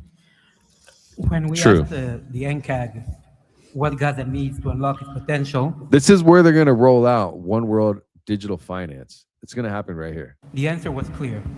Reconnect Gaza to the world, digitally and economically, and replace corruption with an open, tax-free system. Gaza was once a vital trade hub between Asia and Europe. Reconnection is a return to its roots. Even the word gauze comes from Gaza, where silk was woven and exported to Europe. So, we brought together Palestinian, Arab, and American partners to deliver practical solutions. By July, Gaza's 2G network will be upgraded with free, high-speed access to essential services. The NCAG is building a secure digital backbone, an open platform, enabling e-payments, financial services, e-learning, and healthcare with user control over data. This effort is supported by our regional partners, and I believe you will hear some exciting news from them on that later today. In parallel, we're advancing an Amazon-like logistics system to help Palestinian launch businesses import globally and trade securely. This will lower prices, drive growth, and help transform Gaza into an open, transparent, corruption-free economic zone. Thank you. Let me ask you this. Why aren't they doing that in Israel? Why aren't they doing that in Israel? Why are they doing it in Gaza only? You ever wonder about that? I do. Mr. Mark Rowan. Mr. President, distinguished leaders, the goal is simple. Take the momentum all of you have provided and build it into something that is not just temporary relief, but something that provides a long-term foundation that will enable many of the goals we've spoken about today to be achieved. We plan to do this by gathering Gaza's productive assets in one unified structure. This will allow independent, professional, conflict-free management of the resources to benefit the Gazans. This will also enable expeditious planning and zoning and not fragmented projects that do not contribute to an economic whole. The potential here is tremendous, but it has to start somewhere. The start is in Rafah, where, as you heard, that will be the first place security is deployed. The plan is 100,000 homes for 500,000 residents plus $5 billion of infrastructure. Over time, 400,000 homes for the entirety of the population with more than 30 billion of infrastructure. Let me put it in financial terms. This is not a problem of money or collateral. This is a problem of peace. The coastline alone, $50 billion of value on a conservative basis. The housing stock, more than 30 billion as rebuilt. The infrastructure, more than 30 billion. 115 billion of value. It just needs to be unlocked and financed. Great. Thank you. Mr. Ajay Banga. Thank you, Caroline, and thank you, Mr. President. All this requires money. And so when the UN... this is all about money. Destroy and do a public, just, you know what, G-side. It's sad to see, man. Security Council resolution got passed. We set about creating the Gaza Reconstruction and Development Fund at the World Bank. It's housed there. The World Bank's role is that of a limited trustee. We're going to watch about 10 more minutes of this, and then I'm going to go through some things, so a summary, and then I'll get to the super chats, so it won't be too much longer. Manage the donor contributions coming in of the type that the president said a little earlier in his opening remarks. And then we help to manage that money while it stays with us. And under the direction of the Board of Peace, we disperse the money for reconstruction projects in Gaza. This fund is ready to receive the donations that he spoke about just a little while ago. The second part of the story is that you as donors deserve the right to know that the money is being used in a transparent way. We are helping, along with the Board of Peace, which takes the ownership of ensuring that the right kind of financial, legal, and oversight mechanisms are being put in place. We've even assigned a financial controller from the World Bank on a secondment basis to the Board of Peace to ensure that we can try and help build the best standards in this process. Isn't that interesting how Islamics, Muslim, whatever, when it comes down to business and money, hey, let's just all get in a room together. There's no hate there, huh?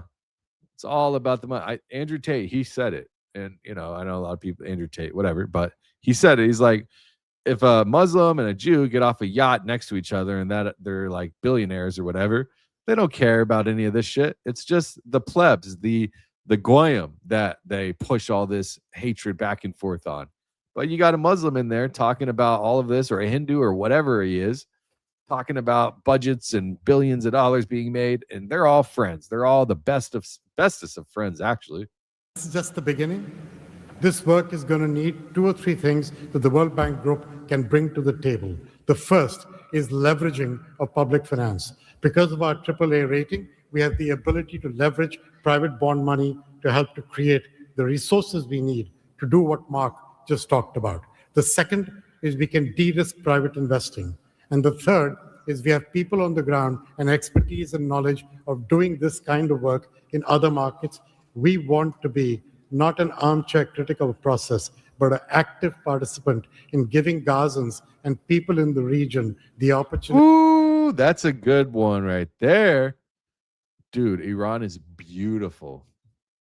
I've never been there, but you can see it. They're surrounded by water. Imagine. That's a really good point.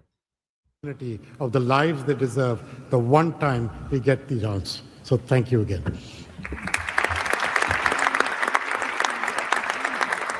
Thank you all for your tremendous work. Before we turn it over to many of the distinguished leaders who are here today, we are going to hear from Mr. Kushner to talk about the future of the Board of Peace. Thank you, Caroline, and thank you, Mr. President, Mr. Vice President, Secretary Rubio. We cannot change the past, but I think that what you're seeing today is that we can potentially change the future if we focus and do this in the right way. We tried to structure this meeting like a proper board meeting, like we do in the private sector, where we have... Before we do that, I'm going to remind you, he said we cannot change the past, right? So what past is he talking about? Because in February of 2024, he said this. In Gaza's waterfront property, it could be very valuable. Which is 2 years from, this is from The Guardian. They do a good job here. It's a full 2-minute, 30-second clip. In Syria, when there's refugees, Turkey took them, Europe took them, Jordan took them. For whatever reason, here in Gaza, there's refugees from the fighting, from an offensive attack that was staged from Gaza. Israel's going in to do, a long-term deterrence mission. And it's just, it's unfortunate that nobody's taking the refugees. But also there are real fears on the part of Arabs, and I'm sure you talk to a lot of them, who think once Gazans leave Gaza, Netanyahu's never going to let them back in. Maybe, but I'm not sure there's much left of Gaza at this point. So, if you think about even the construct, like, Gaza was not really a historical precedent, right? It was the result of a war, right? You had tribes that were in different places, but then Gaza became a thing. Egypt, used to run it. And then, over time, you had different governments that came in different ways. So you have another war, usually when wars happen, borders are changed historically over time. And so my sense is I would say, how do we deal with the terror threat that is there so that it cannot be a threat to Israel or to Egypt, right? I think that both sides are spending a fortune on military. I think neither side really wants to have, a terrorist organization enclaved right between them. In Gaza's waterfront property, it could be very valuable to, if people would focus on kind of building up, livelihoods. You think about all the money that's gone into this tunnel network and into all the munitions. If that would have gone into education or innovation, what could have been done. And so I think that it's a little bit of an unfortunate situation there, but I think from Israel's perspective, I would do my best to move the people out and then clean it up. But I don't think that Israel has stated that they don't want the people to move back there afterwards. You know, you saw They have definitely stated it. I could pull up so many clips of them saying, fuck. Tom Friedman's column on Tuesday about, where he put forward a plan to get out of this. Biden should recognize the Palestinian Authority unilaterally as a state, and MBS should go to Jerusalem like Egyptian President Anwar Sadat did in 1977, and he should say, I'll normalize with Israel, I'll recognize West Jerusalem as your capital, and I'll even pay to rebuild Gaza if you recognize a Palestinian state with East Jerusalem as its capital. What do you think? Good idea? No, I don't think that's a good idea. I think that there's certain elements of it that are correct. I think proactively recognizing a Palestinian state would essentially be rewarding an act of terror that was perpetrated into Israel. So it's a super bad idea in that regard. Yeah, super bad idea in that regard. Yeah, I agree. And then there was a clip I wanted to show you about, so he's saying nobody's talking bad about Gaza or whatever. And I have this clip here. Hopefully they didn't delete it because right now I'm having a tough time finding it. But what they said, what the Prime Minister Benjamin Netanyahu's son has said is quite disturbing, to say the least. And I have a clip of it here. If I can find it. Where's it's at? It was like right here regarding sorry about that. Give me 1 second. Well, I'll just continue playing with. So Jared Kushner is speaking now at the Board of Peace. Have all the preparation, we get the right people together, and we really report on what our challenges are, what the opportunities are, and what are the approaches. What you've seen today is just a small sample of the work that's been done. And I really want to thank the entire team that's worked so hard at this. A lot of these people are volunteers. They're doing this not for any personal gain. People are not personally profiting from this. They are really doing this for their children and for their grandchildren, and because they want to see peace. One small anecdote is Liran said to me, "Are you sure I should be presenting? I'm a Jewish Israeli and I'm working on Gaza and all these things." And I said, that's exactly why you should be presenting today. If Jews and Muslims work together, Israelis and Palestinians with Americans and English and Bulgarian and people from all around the world, then we can kind of join on a common goal, which is peace and togetherness. And that's really what we've done. I want to thank President Trump. I remember working with you on your first foreign policy speech in 2016 that you gave at the Mayflower Hotel. And at the time, those ideas were considered to be very, very radical. What I saw as somebody who didn't have any foreign policy experience were just common sense ideas. Why can't the world be better? Why can't there be peace? Why can't there be more prosperity for all people in all ways? And I think over the last decade, you really have changed the way that the world thinks about a lot of these things. And I think that this organization is bringing a new approach and new ideas and new people together in order to effectuate it. I'd really like to thank all the countries that joined on very early. I see this as a very self-selecting group of countries that really believe that the future can be different and wanted to join in partnership and put their reputations and their resources and their time and their ideas on the way to say, these are the challenges we're putting into that we're solving in our own countries. We want to come with new ideas because we've achieved success and we believe that the world can be better in that regard. So I don't have to go through these slides in great detail, but we've secured today, even without the president's, amazing commitment, over $7 billion. As Mark said, we don't really have a resource issue here, although we are going to need everyone's support. We just need to be executing and doing this in a good way. We've dealt with the humanitarian issue. We've returned the hostages. But the one final thing I just want to talk about as well from our perspective is that the President Trump in his heart wanted to get the hostages home, but he also really wanted to help the people of Gaza. He saw the suffering that they were enduring, not through fault of their own, because of the bad leadership that they had, the situation they were born into. The war was a horrific, horrific situation. And I think through this process, thanks to Ali and the committee, we are now here to fully support the committee. I want to remind you, this is how they think about Gazans. Okay, this is how they think about them. Check this out.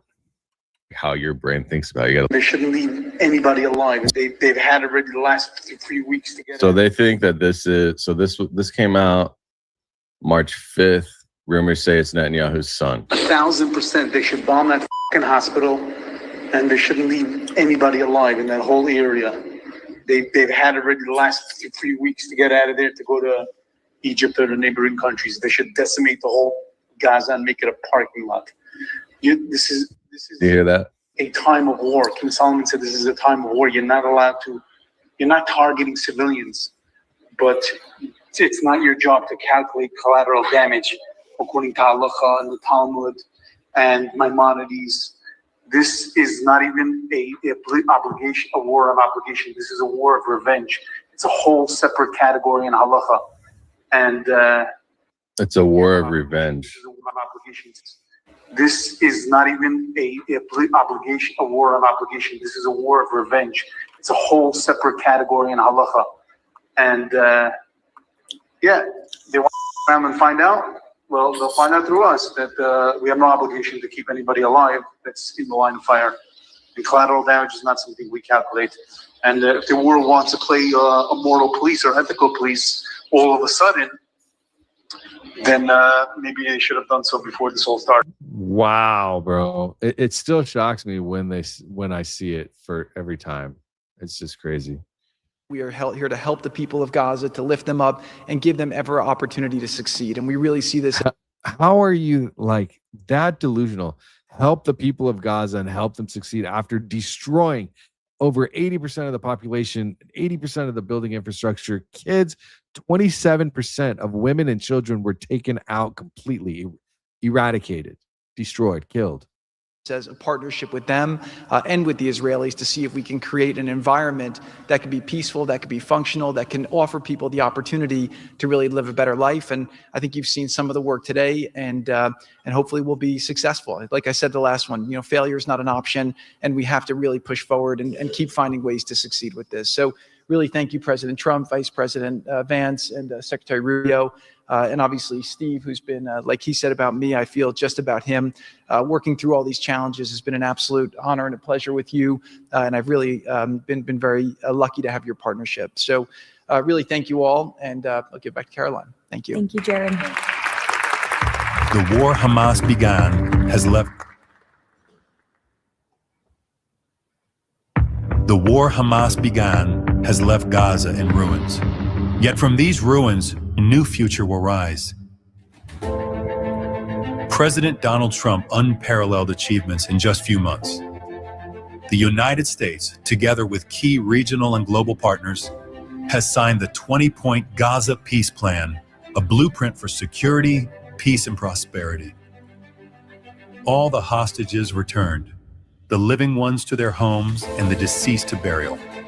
Ceasefire is stable, and the killings from both sides reduced by 99%. The United Nations Security Council approved the establishment of the Board of Peace chaired by President Donald Trump, a governing body dedicated to providing security, infrastructure, and homes for Gaza's people. Ushering in the new dawn for Gaza, the new Palestinian Technocratic Government of Gaza, the NCAG, was elected with consent of all parties, including the Palestinian factions, Israel, and the Arab countries. Rafah border crossing with Egypt was open. The NCAG will secure the disarmament of Gaza to ensure one authority, one law, and one weapon. The United States and its partners, in coordination with the World Bank, are pledging billions of dollars to rebuild Gaza. Safe areas are being established in Rafah and later across the Gaza Strip, where families can receive shelter, food, healthcare, and education. In Rafah, Gazans will build their first new city. The NCAG, with the Board of Peace, will expand development across the entire Strip, employing hundreds of thousands in Reconstruction. Isn't that funny how they just, I can't even, we got to watch this because I haven't seen this yet. This was the plan all along. They planned this shit well in advance, a decade ago. So this makes me believe October 7th was a false flag. Okay, this is, in my opinion, I can't be sure, but this is happening way too fast for it not to have been planned completely. Okay, it's not like, oh, well, let's just make the best of a situation. You saw Jared Kushner speak on it 2 years ago, right after October 7th. He probably cultivated this whole plan. construction, and business activity. Transportation, water, and energy systems will be restored, and a modern economy will begin to emerge. Children will return to classrooms with a curriculum that promotes tolerance, dignity, and peace.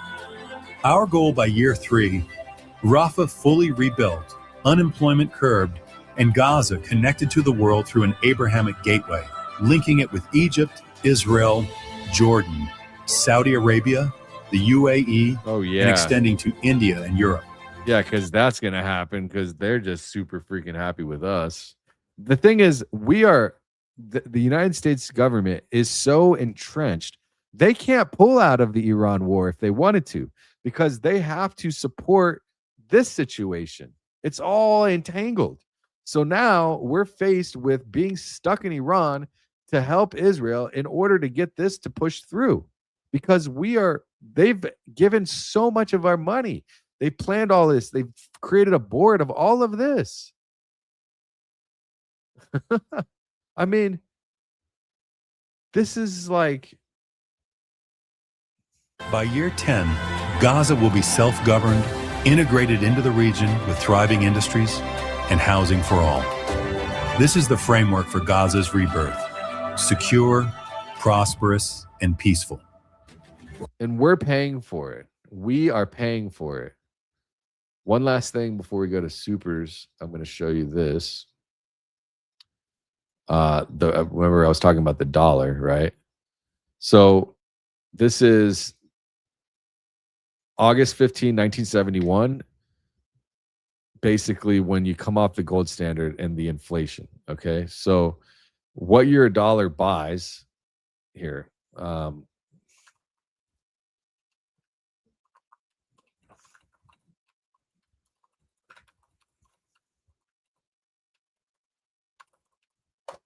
What your dollar buys, okay?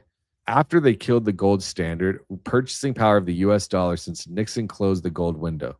This is all part of getting into digital currency. They've inflated. This is exactly what happens.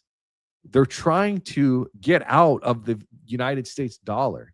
That's why they're sending all the money over to Israel in the version of cash and businesses, okay? Because they just minted it's like a kid with a print button on a meme coin. I'm telling you, they printed so much money.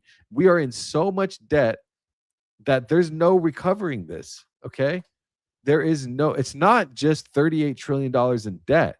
It's hundreds of trillions of dollars of debt. It's irrecoverable. You cannot come back from it, okay?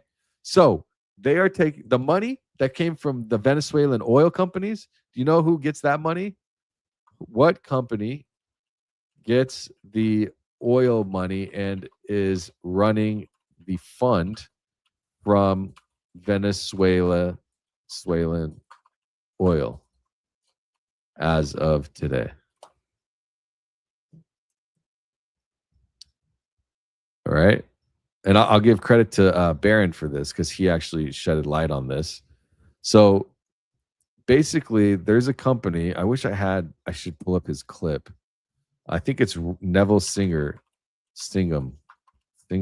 I believe, is involved. Correct.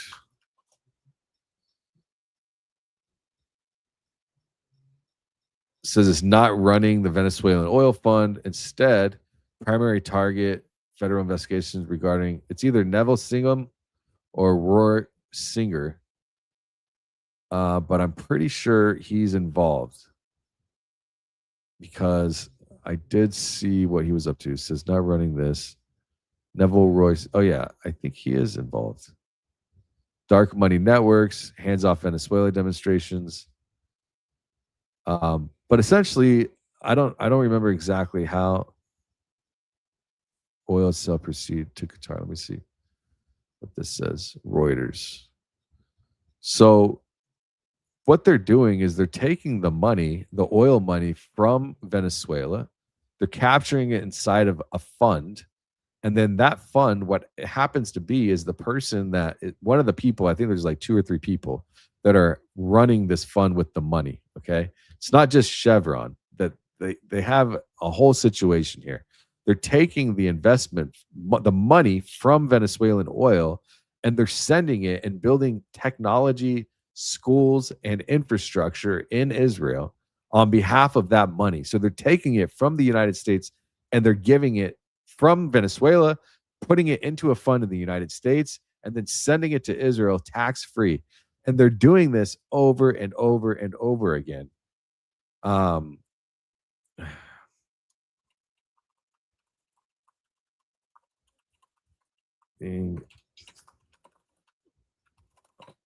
Say behalf and private companies. I'm gonna create a graphic. I'm gonna have it create a graphic for us. I'll go through super chats right now, actually, so I don't want to keep people hanging around if they want to go. And then we'll do a little bit more because there's more I want to cover. Welcome, Joyful. Again, say thanks to Keats if you got a membership. Welcome, Sonia. Thrifty time. Oh, thank you, Sonia, for gifting membership. Thrifty. Tomorrow we have our members only live stream. It'll be at 10:30, maybe at 10:30 in the morning. Savage Justice has a super chat. Thank you for the super $10. Possible for you to teach how, where to research connections and trafficking? Is it with finance, employment, social connections? I need help in my current job. Any way to get quick ideas from you? That is a great question, and I respect the work. In short answer, yes, it is all of those things: finance, employment, social connections. But the entry point is always corporate filings or 990, like corporate filings or nonprofit filings, financial records, because those are going to be public, okay, searchable, especially from 990s, Form 990s from nonprofits, and then corporate public filings from public stocks, okay, like on the stock exchange. So they're searchable, public. People cannot hide entities as easily as they think, which I like completely destroyed TPUSA, right, with all of the findings that I made. But so you want to start with your state's corporations commissions database. So, for example, you go to opencorporates.com, I think it is, for cross-referencing entities across jurisdictions. And then FARA, the FARA.gov website, .justice.gov. And you can go to my website if you want, if it helps, because there are FARA filings that's not necessarily pertaining to trafficking, it's pertaining to fraud or for Israeli money and self-dealing and stuff. But if you go on this site, you'll be able to actually easily get into one of the documents there. So say you want to go to like Clock Tower LLC, and then you can get yourself just through going to click view PDF, and then it'll take you to the website and it'll be up here in the browser. But interestingly enough, you could email me. I think it's important to create a graph of money that's put it on the site. I think that would be kind of cool to try to help people. But yeah, so essentially FARA, you want to cross-reference if there are any FARA filed corporations that are foreign agents, because that's where I would imagine a lot of this would happen. Now, a lot of the times I'd imagine it's dark money, but if it's going to be publicly filed, you're going to have to follow the money. That's where it always seems to be for me. And in most cases, that's why you hear the phrase follow the money, follow the LLCs, follow the registered agents, okay? Follow who shares addresses, same addresses. That's kind of how I've found patterns to emerge. So if you wanted to go deeper, if I have time, I'm more than happy to dive deeper. You can join the Patreon. It's $5. The link is, I'll put it down. You can see down here. Maybe I can help you in any way possible, but that is exactly the kind of research methodology that I've gone through and that we walk through in my community. So God bless. That's definitely a good start. You can use AI to help you, what are the best places to go and look for that? What websites for the FARA or for the corporate documents in order to look for that? If you were going to go to like AZ corporate, so there's this site, I'll show you this one, AZ corporate commission, and then you can actually track business search, right?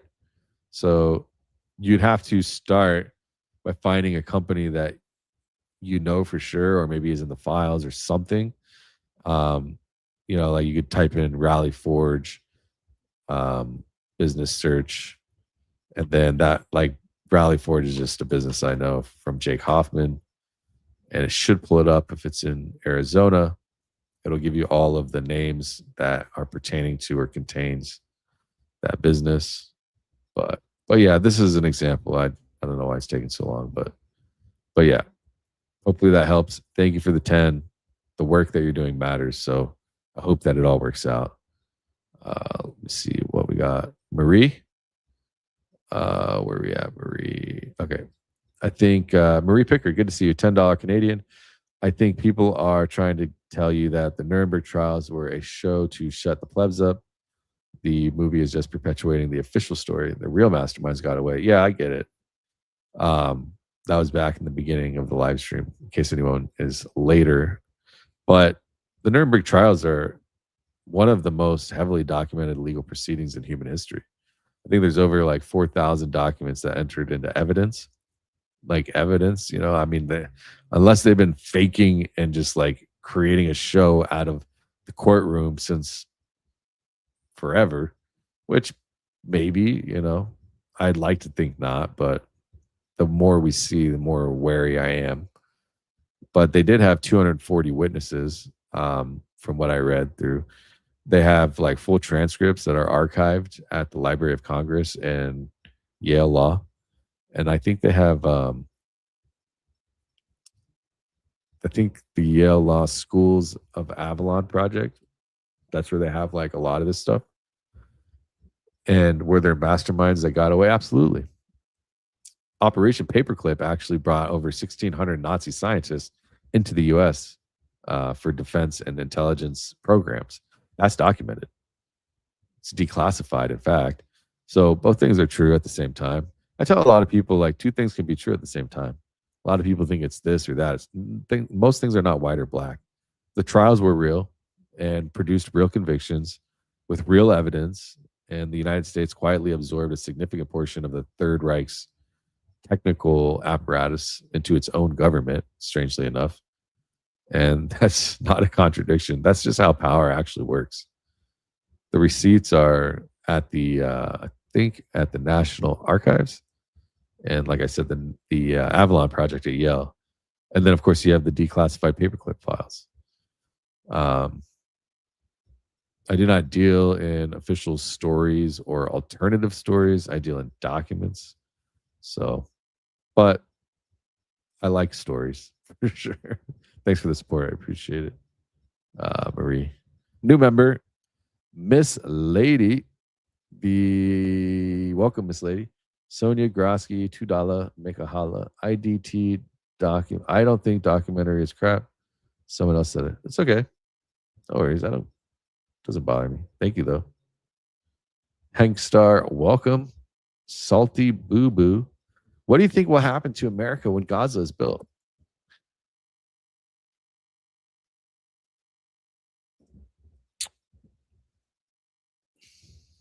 I think that they're going to let the dollar crash, the economy crash, and I think that they're going to move everything over to Israel. That's what I think. I think that this country is about to undergo, over the next 50 years, one of the most treacherous times, and they're going to prop it up with the Dow, with the AI companies. I think, though, that we're going to see a massive divide, even bigger than it already is, from wealthy to poor. I think we're going to see a very, very, very large influx in the companies getting even more rich. I think that AI is going to take over so many jobs that people are actually going to be blown away. I work with AI every day. I just got a second, I have my own business too. I just got a contract with one company. Well, not the contract yet. We filed all the paperwork. I got my business into their vendor list, and they're working on a charter with me. And I have another company that is flying from Austin tomorrow after the members only live. I'm meeting with them. They're coming to my house, and I'm going to be most likely building out it's a company that does martial arts, and they have companies all over the country, and they want to change their entire internet status. And I work with AI to build this stuff faster. So people know in the industry that I work in that I am on the leading edge. Like when I say on my X account, okay, when you look at if you go to my X, right, my right here, it literally says full stack AI developer on the bleeding edge of tech. I'm telling you, I say this because it's true. All right, I'm not just saying shit.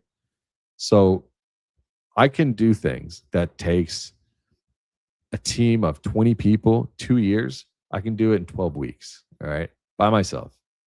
And it actually comes out better because you don't have dozens of people working on one project. You have me and a system working with one code base, and everything is right here, right? So it's easier, it's simpler, it's faster, it's the price. Yeah, the reason why I say all this is because you're talking about me. Like this company is going to fire a whole developer company, and it has like 50 people, and they pay them like 6 figures a year, and they're going to lose their contract with this martial arts company, and they're going to pay me instead. All those people are losing their contract with this company, and I'm going to absorb all of that. So think about that. This is happening in real time. So that's a real example. Okay, another example. There's a contractor that wants me to develop their AI tools for their administrative work, but it's a specific type of contracting. It's defense contracting. They're a defense contractor, okay? And what they need is what's called air-gapped system, okay? So the air-gapped system means it can't connect to the internet. So they need an AI that works at the level of like ChatGPT 4, 3.54 and up, but it has to be unhackable, and they can't work on the internet. So I've already been building something that is their own custom AI system. To have a team build something like that would take at least a year to even get a pilot out, which would be like the first 90-day period of rolling out, if not more. And you're talking hundreds of people for a defense contractor. Instead of them getting $5 to $50 million, Palantir charges $50 million for what I'm going to build. I'm not going to tell you how much I charge, but it's not $50 million. So imagine Palantir, they're still going to get their big contracts because the government loves to waste money, and they're also in our government, but you're hiring me to do what 100 people would do for a defense contractor, for administrative AI, chatbot, audio, like summaries, and like all this with no internet. It's called air-gap CMMC compliance. So it's already happening. So I myself, because I've been on the bleeding edge of tech with AI development, have taken millions of dollars of jobs from other companies. So that's going to happen. It's going to create this massive divide. It's already started. So we're going to see that. I believe, like I said before, they're going to let the dollar fail, which is why I said earlier it's important to buy silver and gold. And so you're going to have this massive divide. The dollar's going to fall apart, and they're going to all flee to Israel and Gaza and all this bullshit. And they're going to have Pax Judaica, which is going to be the new center of the Muslim world, is going to turn to the Judaic world. And the new America is going to be in Israel. It's not going to be America. It's going to be a surveillance state. And they're going to try to do the same thing here. I don't know what that's going to look like for us. But I'm telling you right now, they are intentionally sending all of our money in cash, building businesses and infrastructure with no debt in Israel and Gaza, a tax-free haven, with our money. We're paying for that. So we're going to be left holding the bag when the money crumbles. I promise. I promise you that. You'll remember this. Be like, that guy, bro. Who, what was his name? Dang something, some stupid shit. He said this 10, 15 years ago. I can't believe that he was right. I'm telling you. I promise you. This has been the plan. I hate to say it. I hope not. I hope that we can do something. And you know what? Good. Fuck them. Let them go. Let them go. Let us take our country back. If it has to be that we see it all destroy, then we're going to have to figure out a way to decentralize our money, which crypto is a good way to do it. But you have to back up crypto with something, not just hopes and dreams. It has to have something to keep it stabilized, which gold is great. Silver would be great. Why not silver? If the money goes up and down a little bit, who cares? But we need something. Why do you think our dollar is like everything is going up so expensive and down? It's not because just only the fact that, oh, oil and it's all bullshit. Commodities. No, it's because of this. It's because our inflation. All right, look. Check this out. It's because of our inflation. Thank you for the super chat. Look, the gold dollar versus the fiat dollar, purchasing power 1913 to 2026. What happened to your money when they removed the anchor? Okay. This is from the Bureau of Labor Statistics, CPI, Federal Reserve, Fred. They're the ones that determine interest rates and stuff. So essentially, if you were to say our dollar was worth $1 in 1913, right now, okay, this comes to when the gold closed, okay, 1971. So when gold closed, our dollar was already 58% destroyed from inflation, all right? From like they were already, like they had already done whatever damage they were going to do, okay? So during the Nixon shock, we've seen nothing but a downtrend. And right now, our dollar is worth roughly 3.5 cents. I think it's less. I think it's like 2 cents. So we are already destroyed. Imagine if they never removed it from the gold. Like, they've never had our interest, ever. They've always had their own interest. Nobody's ever fully audited the gold. Nobody's ever fully audited any of these departments that, what is the Pentagon? All these companies, the black budget, missing trillions of dollars. I mean, dude, when are we going to say this is enough? We're just watching it happen, and people are watching Dancing with the Stars and the fucking Kardashians. And not to shit, and there's 84 people here, not to shit on Candace, but like they're chasing this Charlie Kirk thing, and they're getting so many views, and it's fine. That's fine. Somebody's going to do it.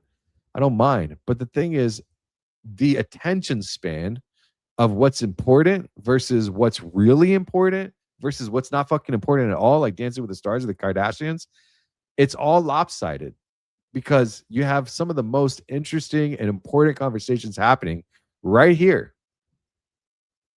But people leave. They want to go watch somebody else. They want to go see somebody dance and talk shit or hang out in the bar. I don't know. But to me, this is so, I am spending my whole day with you guys. It's that important. I've got 4 projects that I need to code. And I was going to cancel tonight. I said, this is too important. I don't care how many people are here. All I care about is that you're here. And I'm glad you're here. And I thank you for being here. Because when you see this, this is absolutely 100% fact. We have lost 96 to 99% of our purchasing power. They said it was 98% last year. So when are we going to, so we're just going to let it happen, and they're giving it away. So more of it is going towards everybody else And they don't care about us. Sucks. Measured Man, hey, what's up, bro? $5. US use NMC, sorry. Use NMC. Okay, sorry. Use MMCE as well and create heat maps. Been investigating trafficking and extracting for 10 years. Cool. So this was for Savage Justice, if she was here still. Use NMCE as well and create heat maps. Absolutely. I think that's great advice because that's, if I'm not mistaken, NMC. Do you mean NCMEC? Isn't that the National Center for Missing and Exploited Children? Is that what it is? Because I think, isn't that a federally designated like clearinghouse for the reports of missing children? Let me see in the comments. Everyone here, gratitude and appreciation for sharing your valuable time. Thank you. Yes, absolutely. Yeah, it's good to have you guys. Everybody's here. I don't mean to like harp on like people are somewhere else. It doesn't matter, but it does, because at the same time, those people that are there doing that, because Candace started 10 minutes ago.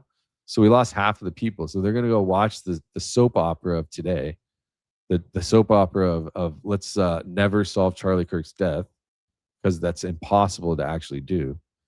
And so instead, they're going to do that and go watch the soap opera instead of learn about how can we save our country. Unfortunately, it's okay. I'm not shitting on that, but it speaks to you about where people's brains are at. You know what I mean? Unfortunately. But more reason for me to be here. All right. But the heat map, I think that you're describing is pretty serious tradecraft, because you take data from the NCMEC reports, court records, arrest records, and also known trafficking route documentations, and then you overlay them graphically to identify the concentrated zones. They were talking about it recently. I saw a video clip of somebody talking about it. They were showing how many people are actually trafficked or looking at child stuff on the internet, and it's like 50,000 IP addresses or something like that that they're regularly, consistently tracking. I love Danks. Yeah, absolutely.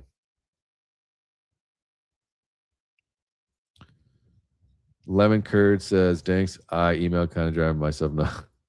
Bro, you're driving me freaking nuts, bro. It's okay. I like it. I like it. I like it a lot. There was something I was going to do or say or something here. Let me see. Oh, yeah. Here we go. I think I have this. Oh, it needs to do that. Create a...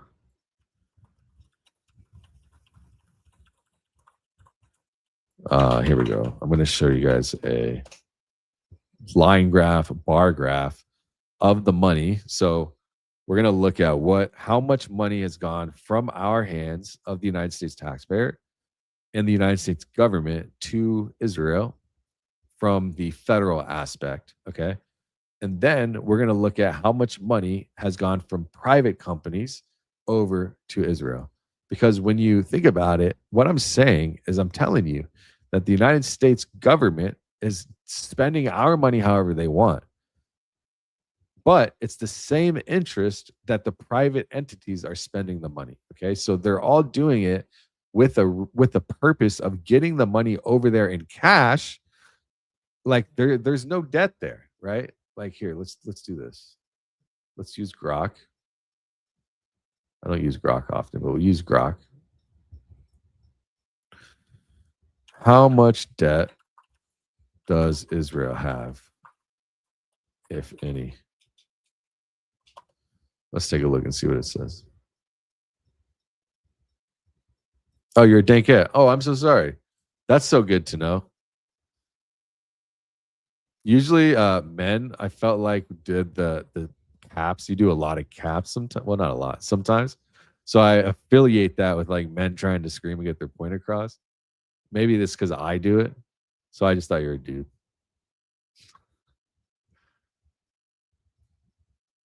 What are you talking about, bro? I just don't know. It's like when you're talking about the one time I said tinfoil hat, I was like, if you want to throw on a little tinfoil, if it's 2 years before, I wouldn't even talk about it. I wouldn't even discuss it if I was a tell. I don't even know what you mean a tell. I'm a poker player and I don't see the tell there. If you're saying that, whatever. I don't even know what you're talking about, bro. You need to watch the channel, and then you'll see the real tell. Why? Tell me why. I'd like to know. I mean, so I understand, because I'm serious. Tinfoil is a company I love. A tinfoil hat. I love myself some tinfoil. Let me know. All right. That way I can understand what you're saying.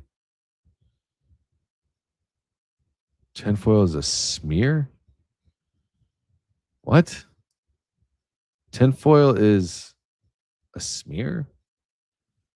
To me, tinfoil is conspiracy, bro. You can say whatever you want. You can turn it into a smear if that is your desire. All right. So this is the money train from the U.S. to Israel. So first, you're going to see annual U.S. military aid to Israel from 1970 to today, or to 2025. So from 1978, $0 billion. I mean, this is what military aid alone, okay? I don't know if this is even going to get it right. I didn't feed it all the data. But $352 billion in total aid, $263 billion in military aid, $89 billion in economic aid, $21.7 billion since October 7th. Active FEMA FMS campaigns, $39.2 billion. Bonds, $1.7 billion. All right. So this is capped out at 14 billion. Looks like we're at 13 there. And so this is like just the growth pattern from 1970 to 2025. And then it just spiked up October 7th. So not only during October 7th did they benefit from saying that not people died, but of course there were deaths, they said, right? But also they benefited heavily. They got $20 billion plus they got this signed treaty of us giving them another $100 billion over the X amount of years, which comes out of your pocket, by the way. If you're a United States person, moo. Why don't you worry about the funding and all that? I don't know. Okay, it's like being lumped in with the flat earthers. Well, I guess I'm a flat earther then. I mean, I just realized you're one of those, dude. It's so crazy. You're a DEI child. All right, war spending breakdown is, what do we got? It shows right here: Quincy Institute, Brown University cost of war, CRS, DSCA.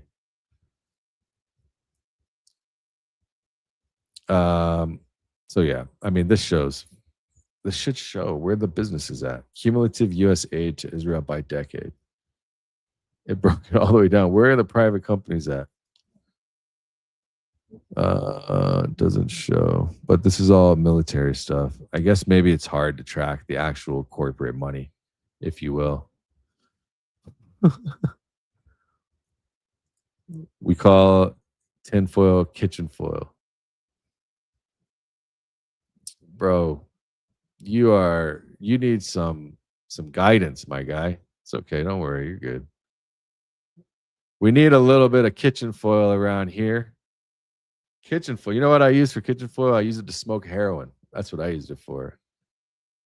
Not tinfoil. For me, tinfoil was conspiracy, and kitchen foil was used to smoke heroin and crack. So you can decide however you want. All right. I think I'm going to wrap it up, though. I got to go. It's 2:51. So appreciate you guys. Thanks for tuning in. Thanks. I'm expecting headphones to get a beautiful tinfoil cover. Bro, that would be dope. Some nice tinfoil headphones, just like all crumply up. I told Coach Colin, I was like, bro, I got a really nice crumpled up used like tinfoil Speedo that really I need to bust out. Oh shit. It killed me. Loving that you came out of all that. Yeah, bro. It's funny because people, they talk shit, they think like this guy, they want to say whatever the fuck they want to say. They don't know that I lived with a needle in my arm for like half a decade. I was homeless on the street, you know. I died 3 times. I've been in hell. I died and went to hell also. And I went to purgatory. I've seen it all, man. Nothing bothers me. Nothing bothers me at all. You could literally say, you could call me a sand nigger. You could do whatever the fuck. You could say anything. All I know is that I am straight chilling, because when that gap divides, if you didn't get what I was saying earlier, guess which side, God bless, I'm on already. And then I got YouTube, and I'm making like money on YouTube too, extra money. So the reason why I educate everybody on this stuff is because I don't want you on the other side of that divide, right? I think it's important you go and you learn AI, how to use it, how to build tools with it, how to become all of this stuff with it, so that you are not left on the other side of that divide, the greatest divide that we're about to ever see. I want you to be on my side, the wealthy side. So we'll learn more about it. You know, we will join Mumu. I highly encourage you to become a member and come hang out. It's 99 cents. Come hang out with us. We can talk about some kitchen foil if you want, or you can learn with us, because I do a lot of the AI educational stuff on Fridays. Tomorrow morning we'll be doing it. Come hang out with us, man. I'd like to see what your mind is like.